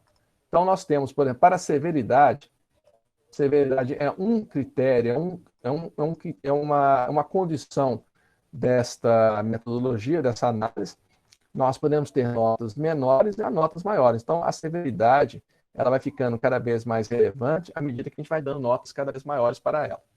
Tá? Então, por exemplo, uma severidade pequena, tá? Quando existe uma ligeira deterioração no desempenho de um sistema, ou no caso de um projeto, que vai gerar descontentamento do cliente. Tá? Então, por exemplo, o cliente pediu lá para sei lá, a parede ela ser com tijolo aparente e no projeto não está sendo considerado que ela vai ter tijolo aparente. Tá? Ou que o cliente pediu para ser pintado de branco e foi colocado a pintura de bege. Isso vai gerar descontentamento, mas não é nada do outro mundo. Você pode simplesmente repintar ou, né, pode tirar o reboco da parede. Claro que vai ter desconto, vai ter prejuízo, vai ter uma mudança de prazo, né? Mas é uma situação muito diferente de, por exemplo, quando você projeta uma estrutura e o cliente pediu uma estrutura de 2 andares, você não faz a estrutura prevendo 2 andares. Né? Ele pede para fazer um prédio de 1 andar, mas prevendo o 2º andar, aí você faz um projeto de um prédio, mas a fundação só para 1 andar. Então ele não vai conseguir mais construir o 2º andar. Se você não consegue mais ajustar isso com facilidade. Tá? Então nós temos várias notas para severidade aí, conforme essa tabela está sugerindo. Da mesma maneira, nós também temos notas para ocorrência. Tá? Notas também de 0 a 10, em função aí da possibilidade de ocorrer aquele problema, de ocorrer aquela situação aí, ou não. Tá? No caso da ocorrência, né, ao contrário da severidade, ela pode ser um indicador mais matemático, um indicador mais numérico, baseado em experiência estatística, né, que no caso da severidade aqui é mais um sentimento, mais como se fala entre aspas em inglês, né, um feeling do que pode acontecer, inclusive envolvendo o cliente. Mas na ocorrência não. Então, basicamente, né, notas baixas de ocorrência é quando é pouco provável daquilo ali acontecer. Notas muito altas de ocorrência é quando é quase certeza que aquilo ali ocorra. Então, da mesma maneira que na severidade, né, a nota da ocorrência vai aumentando para cá. Tá? Aqui nós temos um detalhe curioso, né, que é o seguinte: além de citar o valor numérico aqui da possível ocorrência de uma eventualidade, né, por exemplo, uma ocorrência acima de 2,5 é considerada uma ocorrência alta. Tá? 2,5%, 2,5%. Aqui do lado, nós temos, né, na última coluna, uma coisa chamada CPK. CPK é um parâmetro estatístico muito usado pelo setor industrial. Tá? Não é exatamente o caso de muitos que estão aqui presentes, mas ele é usado quando nós temos sistemas produzidos, né, ou componentes produzidos em larga escala, sendo que a gente faz uma medição de parâmetros daqueles componentes. Né? Por exemplo, sei lá, uma empresa produz alimentos, então, por exemplo, produz saco de arroz, vai lá e pesa o saco de arroz. Então, você tem, ao longo do tempo, uma média do saco de arroz e um desvio padrão da média do peso, né, desse saco de arroz. Então, você consegue obter esse parâmetro, esse CPK. O CPK, basicamente, é uma medida de dispersão dos resultados ao redor de uma média. Tá? Aqui está sendo falado o seguinte: se, no caso do índice mais baixo, né, o índice de ocorrência mais baixo, se ele tiver uma ocorrência pequena, tá? Por exemplo, de apenas 0,0001%, isso geralmente está associado a um CPK de 1,67, ou seja, ele está abaixo de 1,67 vezes a faixa prevista do CPK para ocorrer a média daquele problema ou daquela condição. Tá? Então é só um parâmetro matemático, vou mostrar para vocês daqui a pouco o que seria, tá? Mas é só uma medição empregada, mais uma vez, quando você tem processos usados em larga escala ou componentes, né, sendo repetidos, né, sendo produzidos em larga escala, o que não é necessariamente o caso de obras. Tá? E, finalmente, a detecção. A detecção também é um parâmetro que deve ser, uma nota, perdão, que deve ser parametrizada junto à possível ocorrência de uma falha. Tá? Da mesma maneira, a nota da detecção ela aumenta de 1 a 10, quanto maior o número, pior é. Tá? Então, o que quer dizer detecção? Quando é muito fácil de ser detectado um problema, ela é nota 1. Quando é muito difícil de ser detectado, é nota 10. Tá? Então, por exemplo, trocou a tinta, você enxerga, a tinta está trocada, você vê a troca de cor da tinta. Então, isso é um problema, mas é muito fácil de detectar. A pessoa, quando vai abrir a lata de tinta, vê, olha, em vez de ser branco, é vermelho, é roxo, é laranja. Então, você consegue detectar com facilidade esse problema. Aí tem uma detecção baixa, um número 1, por exemplo, tá? Que vai gerar uma nota que vai ter um peso menor na nota. Agora, por outro lado, um problema pode ser muito difícil de ser detectado. Por exemplo, você faz a aquisição de perfis estruturais e, de repente, o perfil estrutural que era para ser de um aço é de outro aço. Você não consegue verificar na hora. Ou, pior ainda, você compra areia que está contaminada com areia de pão. Você não consegue enxergar no elemento exato. Claro que, por exemplo, quem fabrica ou quem revende vigas de aço consegue fazer esse controle com mais facilidade. Claro que um cimenteiro que fornece cimento ele consegue fazer testes lá. Mas Isso depende caso a caso, tá? Nós estamos falando para o seu projeto em particular. O seu projeto em particular, ela pode ter uma detectabilidade de um problema maior ou menor em relação a outras pessoas, outros grupos aí. Então, essas notas, elas têm que ser consideradas em face à sua condição específica, em sua condição específica de projeto de engenharia. Para você pode ser difícil detectar, mas para outros pode ser que não. Para você pode ser um problema que tem muita severidade, para outros pode ser que não. Tá? Então, isso é válido muito para caso a caso. E a capabilidade, né, resumidamente, o que seria? Eu coloquei aqui algumas informações do nosso curso lá de engenharia com confiabilidade, não é só uma equação matemática. Basicamente, a gente mede a capabilidade de um sistema pegando a faixa, né? Aqui é a faixa superior menos a faixa inferior de um parâmetro, por exemplo, a faixa superior de resistência do concreto menos a faixa inferior da resistência do concreto, e dividimos, né, essa faixa aqui por 6 vezes o desvio padrão, ou seja, 2 vezes 3 sigma. E a gente acha um parâmetro aqui. Tá? Se essa faixa é muito maior do que o desvio padrão, isso quer dizer que o material está bem dentro da faixa e está se comportando de maneira adequada. Se esse desvio padrão é pequeno em relação à faixa, o CP aqui vai dar alto. Tá? O CPK é basicamente o quê? É o menor valor entre o CP em relação à faixa superior e à faixa inferior. Só que ao invés de dividir por 6 vezes o desvio padrão, a gente divide por 3 vezes o desvio padrão. É o tal do 3 sigma, que a gente ouve falar muito aí. Tá? Então, isso aqui é simplesmente uma medida de ajuste de resultado de um processo.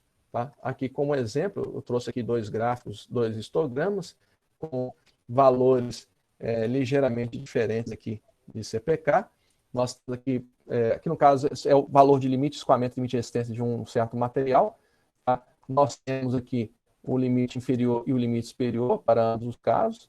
Nós temos aqui, aqui é o limite inferior, tá? Limite inferior de um parâmetro. Tá? O limite superior nem aparece aqui, tá? Porque ele é muito alto. Aí vamos pegar esse caso aqui, nós temos o limite inferior e o limite superior. Tá? Então, o que acontece? Limite superior. Tá? Como nesse caso aqui em particular, nós temos essa média. Peraí, deixa eu marcar aqui, marcar isso. Nós temos essa média aqui. E essa faixa de desvio padrão, o que vai acontecer? 3 vezes a faixa desse desvio padrão que eu estou pintando aqui amarelo, então vai aparecer pintado amarelo aí, ela vai ocupar mais ou menos, tá, um pouquinho mais do que 1, né, 3 vezes essa distância aqui. Ou próximo a 1. Tá? Logo, o CPK para essa condição aqui, ele é mais ou menos igual a 1. Tá? Já para o outro caso anterior, que eu mostrei ali, como o desvio padrão ele é mais largo, tá? Então aqui vai dar um CPK aproximadamente igual a 1. CPK mais ou menos igual a 1. Pelo menos inferior, tá? Como nesse caso aqui, o desvio padrão já praticamente já encaixa lá, então aqui ele vai ter um CPK menor do que 1. Tá? Então isso aqui é basicamente o CPK, tá? É a capacidade de um sistema ele se portar dentro do esperado. Tá? Então, o que vocês estão vendo ali é que o gráfico está amarelo, tá? Ele está mais concentrado dentro da faixa de tolerância do que o gráfico do lado esquerdo. Tá? Basicamente é isso daí. Tá? Não preciso me alongar, é só para desenhar para vocês uma medida de dispersão. E no final, nós vamos obter isso daí. Ó. Nós vamos obter uma tabela. O que vai ter nessa tabela aqui? Nós vamos ter a descrição, na primeira coluna, a descrição do produto ou do processo. Tá? Qual que é a função dessa parte aqui no projeto, por exemplo? Tá? Por exemplo, o desenho, o cálculo estrutural, especificação de materiais e assim por diante. O tipo de falha pode ter naquele produto. Por exemplo, desenho, ficar na dimensão errada, desenho, usar a cor errada, desenho, usar a técnica de representação errada, e assim por diante. O efeito da falha potencial, qual que é o efeito? A pessoa não vai seguir o desenho da maneira correta, ele não vai entender o material adequado, ele não vai comprar, não vai montar a estrutura da maneira adequada. Tá? Causa da falha potencial, né? Seria a negação do tipo de falha, né? Causa da falha da pessoa não entender o desenho, não está bem desenhado. Causa da falha de não comprar o material certo, está mal especificado, e assim por diante. Os controles atuais são executados, e aí vem as notas, a severidade, e assim por diante. E no final, nós temos a multiplicação dessas notas aí. E aí, se essa multiplicação deu um número muito grande, tem que ter a ação recomendada, o prazo responsável por essa ação e as medidas que foram implantadas. Uma vez que elas foram implantadas, e as novas notas para ver se o negócio melhorou realmente ou não. Então, isso aqui é um quadro, tipicamente é um quadro que costuma estar exposto para todo mundo ver, todos os envolvidos no projeto, no processo, eles costumam ter acesso a esse quadro. Pode estar num drive de rede, pode estar no mural no escritório, pode estar numa parede na obra, não importa. Ou dentro de uma indústria, né, dentro de um setor administrativo, não importa. Isso aqui é uma coisa que é feita para todo mundo ver e é um documento que vai ser sempre atualizado toda vez que uma nota der uma severidade muito grande, e aí necessariamente vai precisar de uma ação que vai ter um prazo. Uma vez vencido o prazo, o resultado vai ter que ser anotado nesse documento. Tá? Então é um documento muito útil para ser usado nas mais diversas áreas aí da engenharia. Tá? Então, podemos usar o FEMEA para identificação do modo de falhas e efeitos, identificação de causas e controles atuais que são usados atualmente, tá? Avaliação da criticidade do problema, né? Se for pertinente, a gente tem que tomar uma ação, que são essas aqui embaixo, levantamento das ações a serem executadas. Então, é ótimo para controlar não só projeto de engenharia, mas para controlar qualquer outro sistema, qualquer outro processo, qualquer outro produto a que nós estejamos envolvidos. Até mesmo, por exemplo, para fazer comida na nossa casa, isso aqui acaba sendo relevante. Então, o desempenho, a qualidade do resultado final da aplicação da FEMEA, ela está muito vinculada aos índices de severidade, ocorrência e dificuldade de detecção, que são definidos por uma equipe, por brainstorm, por reuniões, não importa. Tá? Além da necessidade de nós termos esses índices muito bem avaliados, outra coisa que ajuda muito, ou que favorece muito o desempenho da FEMEA, é a reavaliação desses índices. Se os índices, uma vez reavaliados, eles foram reavaliados de maneira adequada, e se eles indicam uma tendência de melhoria, a gente consegue realmente melhorar o sistema. Ou se eles indicam que a ação proposta não foi adequada, isso também vai nos ajudar, indicando que aquela ação ela não vai estar válida, ela não vai estar funcionando.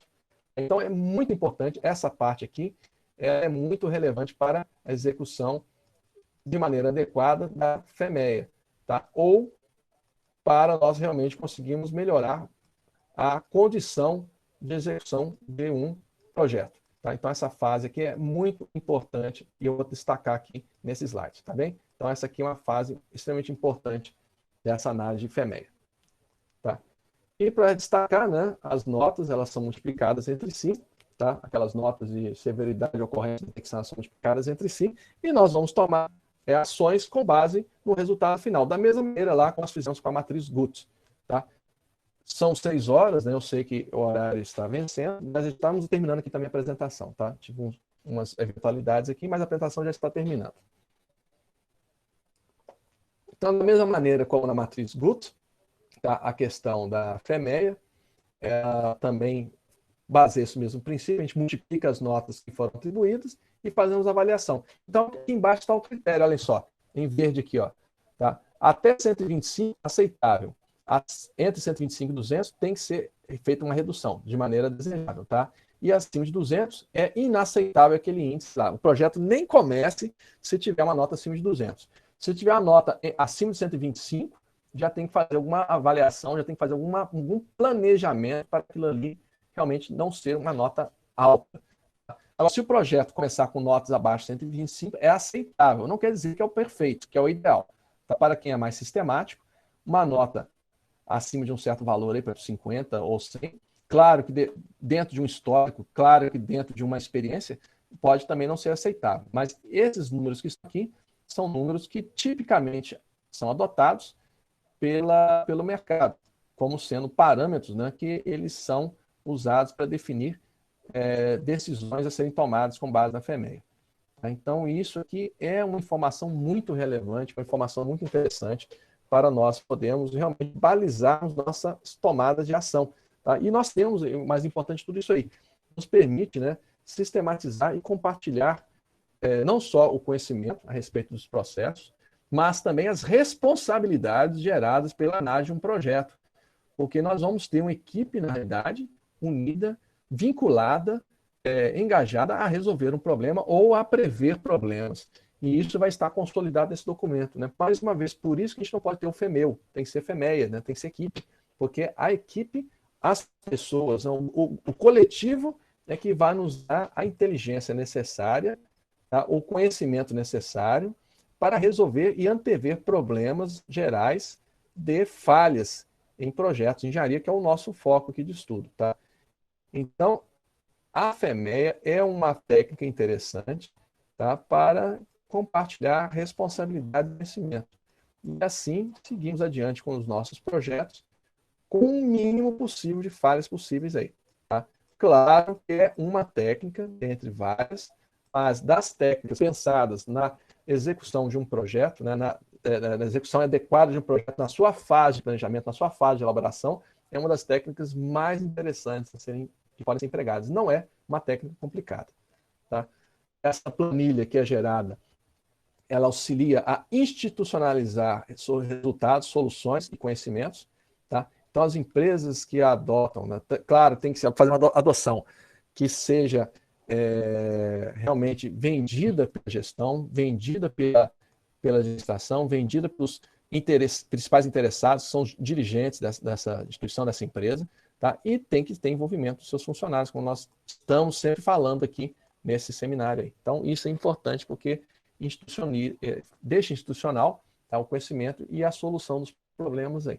Tá? Aqui, para finalizar a parte da FEMEA, né, eu estou aqui, vou mostrar para vocês duas planilhas. Né? Aqui são muito pequenas, não vai dar para ver todos os detalhes, porque geralmente a planilha do FEMEA ela é extremamente compacta, então tem muita informação contida.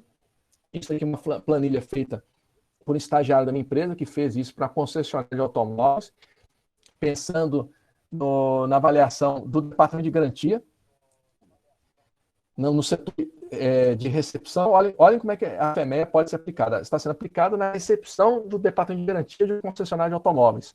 Tá? E o que está sendo avaliado aqui é o processo de recall, né? Como é que está atendido, como é que está sendo feito esse atendimento aos clientes no processo de recall.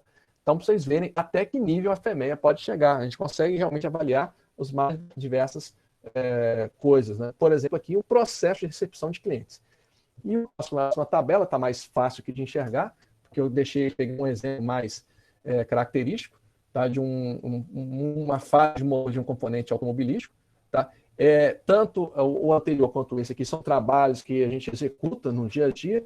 Esse aqui, em particular, está associado a um TCC. Eu vou colocar para vocês aqui o link onde vocês podem baixar esse e outros TCCs. Tá? Aqui está sendo feita a ANAEA de um motor automobilístico. Reparem que a nota aqui, né, o RPM, né, que é a nota de corte, a nota para fazer essa avaliação aqui da causa de falha ou do modo de falha, né, para esse motor aqui, ele é mais alto para o critério que deu 125, né? 125 não, perdão, 120.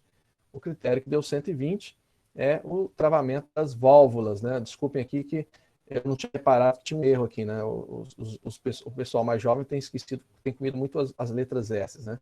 Então, aqui foi um problema de travamento das válvulas, tá? Então, nessa penúltima linha aí, nós conseguimos identificar das possíveis causas de falha, tá? Que travamento das válvulas ele causa um problema que é difícil de ser diagnosticado, mas que tem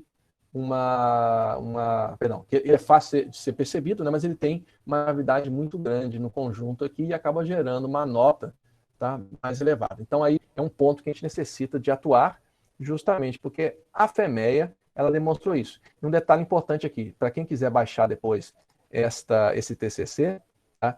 Essa FEMEA aqui, ela não foi feita pelos alunos, né? Quer dizer, foi feita pelos alunos, mas eles não fizeram ela sozinhos. Eles fizeram essa FEMEA em conjunto com mecânicos de oficinas de motos, no caso, que é um motor automobilístico, né? Então, eles fizeram isso aqui em conjunto com mecânicos. Eles fizeram uma espécie de brainstorm. Primeiro, eles fizeram a pesquisa, depois foram lá e conversaram com alguns desses mecânicos e fizeram lá um brainstorm com alguns desses mecânicos aqui e criar essa FEMEA aqui. Então, apesar de eles terem sido os responsáveis por liderar o processo, na realidade, eles nada mais, nada menos foram uma das peças, né, para a execução, para a elaboração dessa FEMEA. Tá? Então, aqui não foi um FEMEU, né? Foi uma FEMEA realmente, envolvendo várias pessoas de setores diferentes, né? Técnicos de oficinas mecânicas que elaboraram e chegaram, eles, né, o coletivo, que tem inteligência maior que o individual, o coletivo chegou a esse resultado aqui final. Tá? Então, fica aqui, né, depois de ter visto essas ferramentas, reparem que tem muita ferramenta a ser falada, nós estamos dando destaque ao mais relevante, ao mais principal, para vocês terem aqui uma referência, para nós podemos depois discutir isso e levar mais à frente. Fica aqui uma reflexão. Tá? Que reflexão? Tá? Nós temos vários mitos, né, que acontecem em equipes de trabalho. Tá? Vários mitos, em qual sentido? Né? Não é um mito no sentido de, como nós temos nosso folclore, que é muito, diga-se passagem, muito rico, né? Nós temos aqui vários mitos, né, nas nossas equipes de trabalho. Nós temos o axologista, o prevenido, o experiente, o copiador, o brutamontes, etc. Tá? Então, todas as pessoas aqui, elas têm diversos tipos, né, de perfis. Tá? Cada um deles, obviamente, né, tem suas vantagens e suas desvantagens. Então, se nós pegarmos e fizermos uma análise com base num único perfil, por exemplo, vamos pegar aqui o brutamonte. Se fizermos análise só com base no que uma pessoa, perfil brutamonte, falar vai ser bom, né? O que é o perfil brutamonte? Quanto mais, melhor. Né? Quanto mais gasto, quanto mais material, quanto mais sobra equipamento, de insumos, etc., melhor. Será que esse é um perfil adequado? Ou será que seria melhor um perfil, por exemplo, avesso ao risco, né? Se é possível, não faça, né? Se é possível, deve ser feito. Se não for possível, se ninguém nunca fez, não faça. Então, será que é melhor pegar um ou outro? Não. Na realidade, o que acontece? A informação, né? A lição que eu gostaria que ficasse aqui, dessa nossa parte, é que nós vamos ter esses perfis em nossas empresas, nós vamos ter esses perfis no nosso dia a dia. Tá? Mas as técnicas que nós vamos empregar para evitar a falha, ela tem que reunir e tem que conciliar a informação de todos esses perfis diferentes aí. Tá? Reparem, se nós pegarmos um único perfil desse individualmente, ou dois, nós vamos ter falha na tomada de decisões. Com certeza, podem ter certeza absoluta disso. Tá? Não só em projeto de engenharia, mas em qualquer outra situação. Tá? Imagine, por exemplo, eu fazer uma pergunta para um membro da minha família sobre um assunto pessoal meu. Ele vai dar uma opinião que não é necessariamente a melhor possível. Mas se eu perguntar para várias pessoas, a tendência é você ter uma opinião formada, média, muito mais inteligente do que a opinião de uma única pessoa. Então, é importante salientar isso. Tá? Nós temos que usar o conhecimento coletivo de maneira eficaz. E essas metodologias que nós passamos aqui, que nós repassamos com vocês, elas visam justamente isso. Nós pegarmos conhecimento coletivo e transformarmos num conhecimento adequado, num conhecimento específico, que vai nos permitir o quê? Evitar falhas em projetos de engenharia, que é o objetivo primário, que principal do nosso workshop. Tá?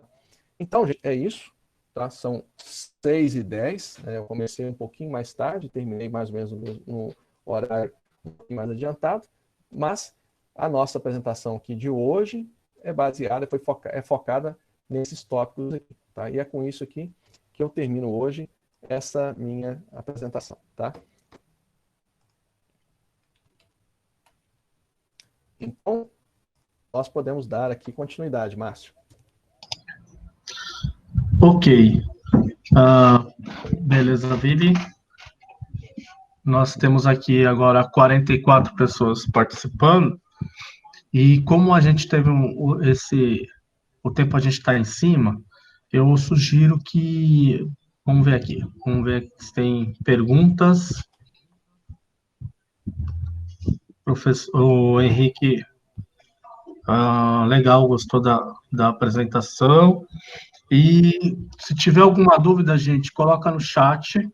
E a questão do fórum, né, do debatezinho, a gente pode fazer na quarta-feira, tá? Então a gente acaba a apresentação, a gente fecha aí na 17h30 e fica meia hora para a gente fazer o debate. Arthur dando parabéns. Então é isso, gente. Agradeço a presença de todos e até a próxima. Eu tenho um recado aqui do Arthur. O Arthur teve um probleminha. Eu queria perguntar para ela se ela podia falar o seguinte: as apresentações eu vou já poder disponibilizar, se ela quiser já passar para o pessoal. Eu não sei se ela vai precisar dar uma olhada ou não, né? Mas já essa gravação, essa apresentação que eu fiz aqui, ela já está com as observações gravadas. Acabei de gravar, tá? Então ela depois, se ela quiser já fazer alguma manifestação nesse aspecto, ela pode até falar com o pessoal aí. Eu vou colocar o endereço onde que eles podem achar esses TCCs que eu citei para o pessoal aqui no chat, tá? Falando isso. É Ah, endereço da bacana. minha empresa. Pronto, já está lá. Tá, você vai disponibilizar um link aí, pega no Drive, né? Isso, não, isso aí é o link dos TCCs, que eu comentei que algumas Isso, partes da minha apresentação elas saíram de alguns TCCs, tá? Aí eu coloquei o link dos TCCs. Agora, as apresentações eu vou colocar, elas estão no Drive, né? Eu quero ver se a Rosana vai disponibilizar pela FC pela AEG ou pela gente mesmo, tanto faz. certo. Eu tenho, hoje aqui está participando da nossa oficina a arquiteta e urbanista Ailana Pousato. Ela é presidente da Associação de Engenheiros e Arquitetos de São Caetano do Sul. Ela também é coordenadora da UNA7, Associação de Engenheiros e Arquitetos do Grande ABC. Então, gostaria de agradecer aí a participação da Ilana e espero que tenha gostado do nosso, vamos dizer assim, primeiro dia de oficina online. O Arthur Ferreira, nosso grande amigo, ele manda um abraço para a Irlana e é isso. Agradecemos a participação. Muitos colegas também de outras cidades, Mauá, Vale do Ribeira, Santos, São Paulo, fica difícil falar aqui e de todos, né? Peço desculpas se eu não falei alguma cidade, mas nós temos aqui participando hoje colegas de várias cidades aí de São Paulo. E é isso, a gente tem só que agradecer, espero que o pessoal esteja gostando. A Ilana que deu uma resposta, agradece também pela participação. E é isso, né? Se alguém procurando aqui perguntas, não teve muitas perguntas, mas eu acho que o professor Vili passou para a gente são algumas ferramentas. E na quarta-feira a gente entra com a ferramenta para inspeção, tá? Para controle de falhas durante a inspeção dos projetos. O Henrique Menin está falando, está dando uma mensagem aqui para a Ilana, né, de boas-vindas. E é isso aí, as portas da associação estarão sempre abertas para outros colegas também de outras associações. Eu queria Vili, também quer aproveitar para alguma comentar, coisa? só uma última parte aqui. Eu tenho falado com os meus alunos, o Márcio também está dando aula para os seus alunos aqui por esse sistema, né? Eu tenho falado com os meus alunos o seguinte: olha, existe um ditado que fala que às vezes acontecem coisas ruins para a gente aproveitar e tirar coisas boas dessas coisas ruins. Então tem um ditado que fala o seguinte: a gente pega limões e fazemos limonada dos limões, né? Eu já estou falando para meus alunos, nós estamos no outro patamar, a gente está pegando os limões e fazendo torta de limão mesmo, coisa até melhor ainda. Porque realmente, eu percebi, por exemplo, fazer a análise de TCCs por esse sistema é bem melhor do que às vezes fazer dentro da sala de aula. Tá? E resolver equações matemáticas por Excel e mostrando isso no MATLAB da vida também acaba sendo muito mais prático. E eu, por exemplo, assim como o Márcio está terminando o doutorado dele, estou começando o meu. Nós estamos fazendo aula de doutorado por esse sistema, né? E se não fosse por isso, como é que seria? Nós teríamos que enfrentar a serra, né? Congestionamentos, problemas mais variados aqui, e nós estamos indo muito bem, né? Eu acho, né, Márcio, que esse sistema, apesar de ser uma coisa que foi imposta por uma situação fora de controle, uma situação impensável, ela está acabando realmente gerando oportunidades, né? Nós não teríamos uma situação como essa, gente de tantos lugares diferentes aqui presentes nos acompanhando agora, né? Então eu acho realmente que, como eu falei com os meus alunos, né, nós estamos fazendo dos limões uma torta de limão, e muito gostosa, por sinal. Isso mesmo, Vili. Eu acho que também essa geração, né, pela a questão dos profissionais estão mais experientes, estão se adequando, e para os novos, sem problema nenhum. Estão de parabéns aí, estão se adaptando a esse sistema, que, como o Vili falou, pegou a gente de surpresa por conta de uma situação adversativa aí da pandemia, e com isso a gente, engenheiro, faz isso, né? Utiliza os problemas e contorna os problemas, né? Então a gente tem que estudar os problemas, ser íntimo dos problemas para que a gente possa resolvê-los, né? Então é isso aí, Vili. Um abraço a todos, até quarta-feira.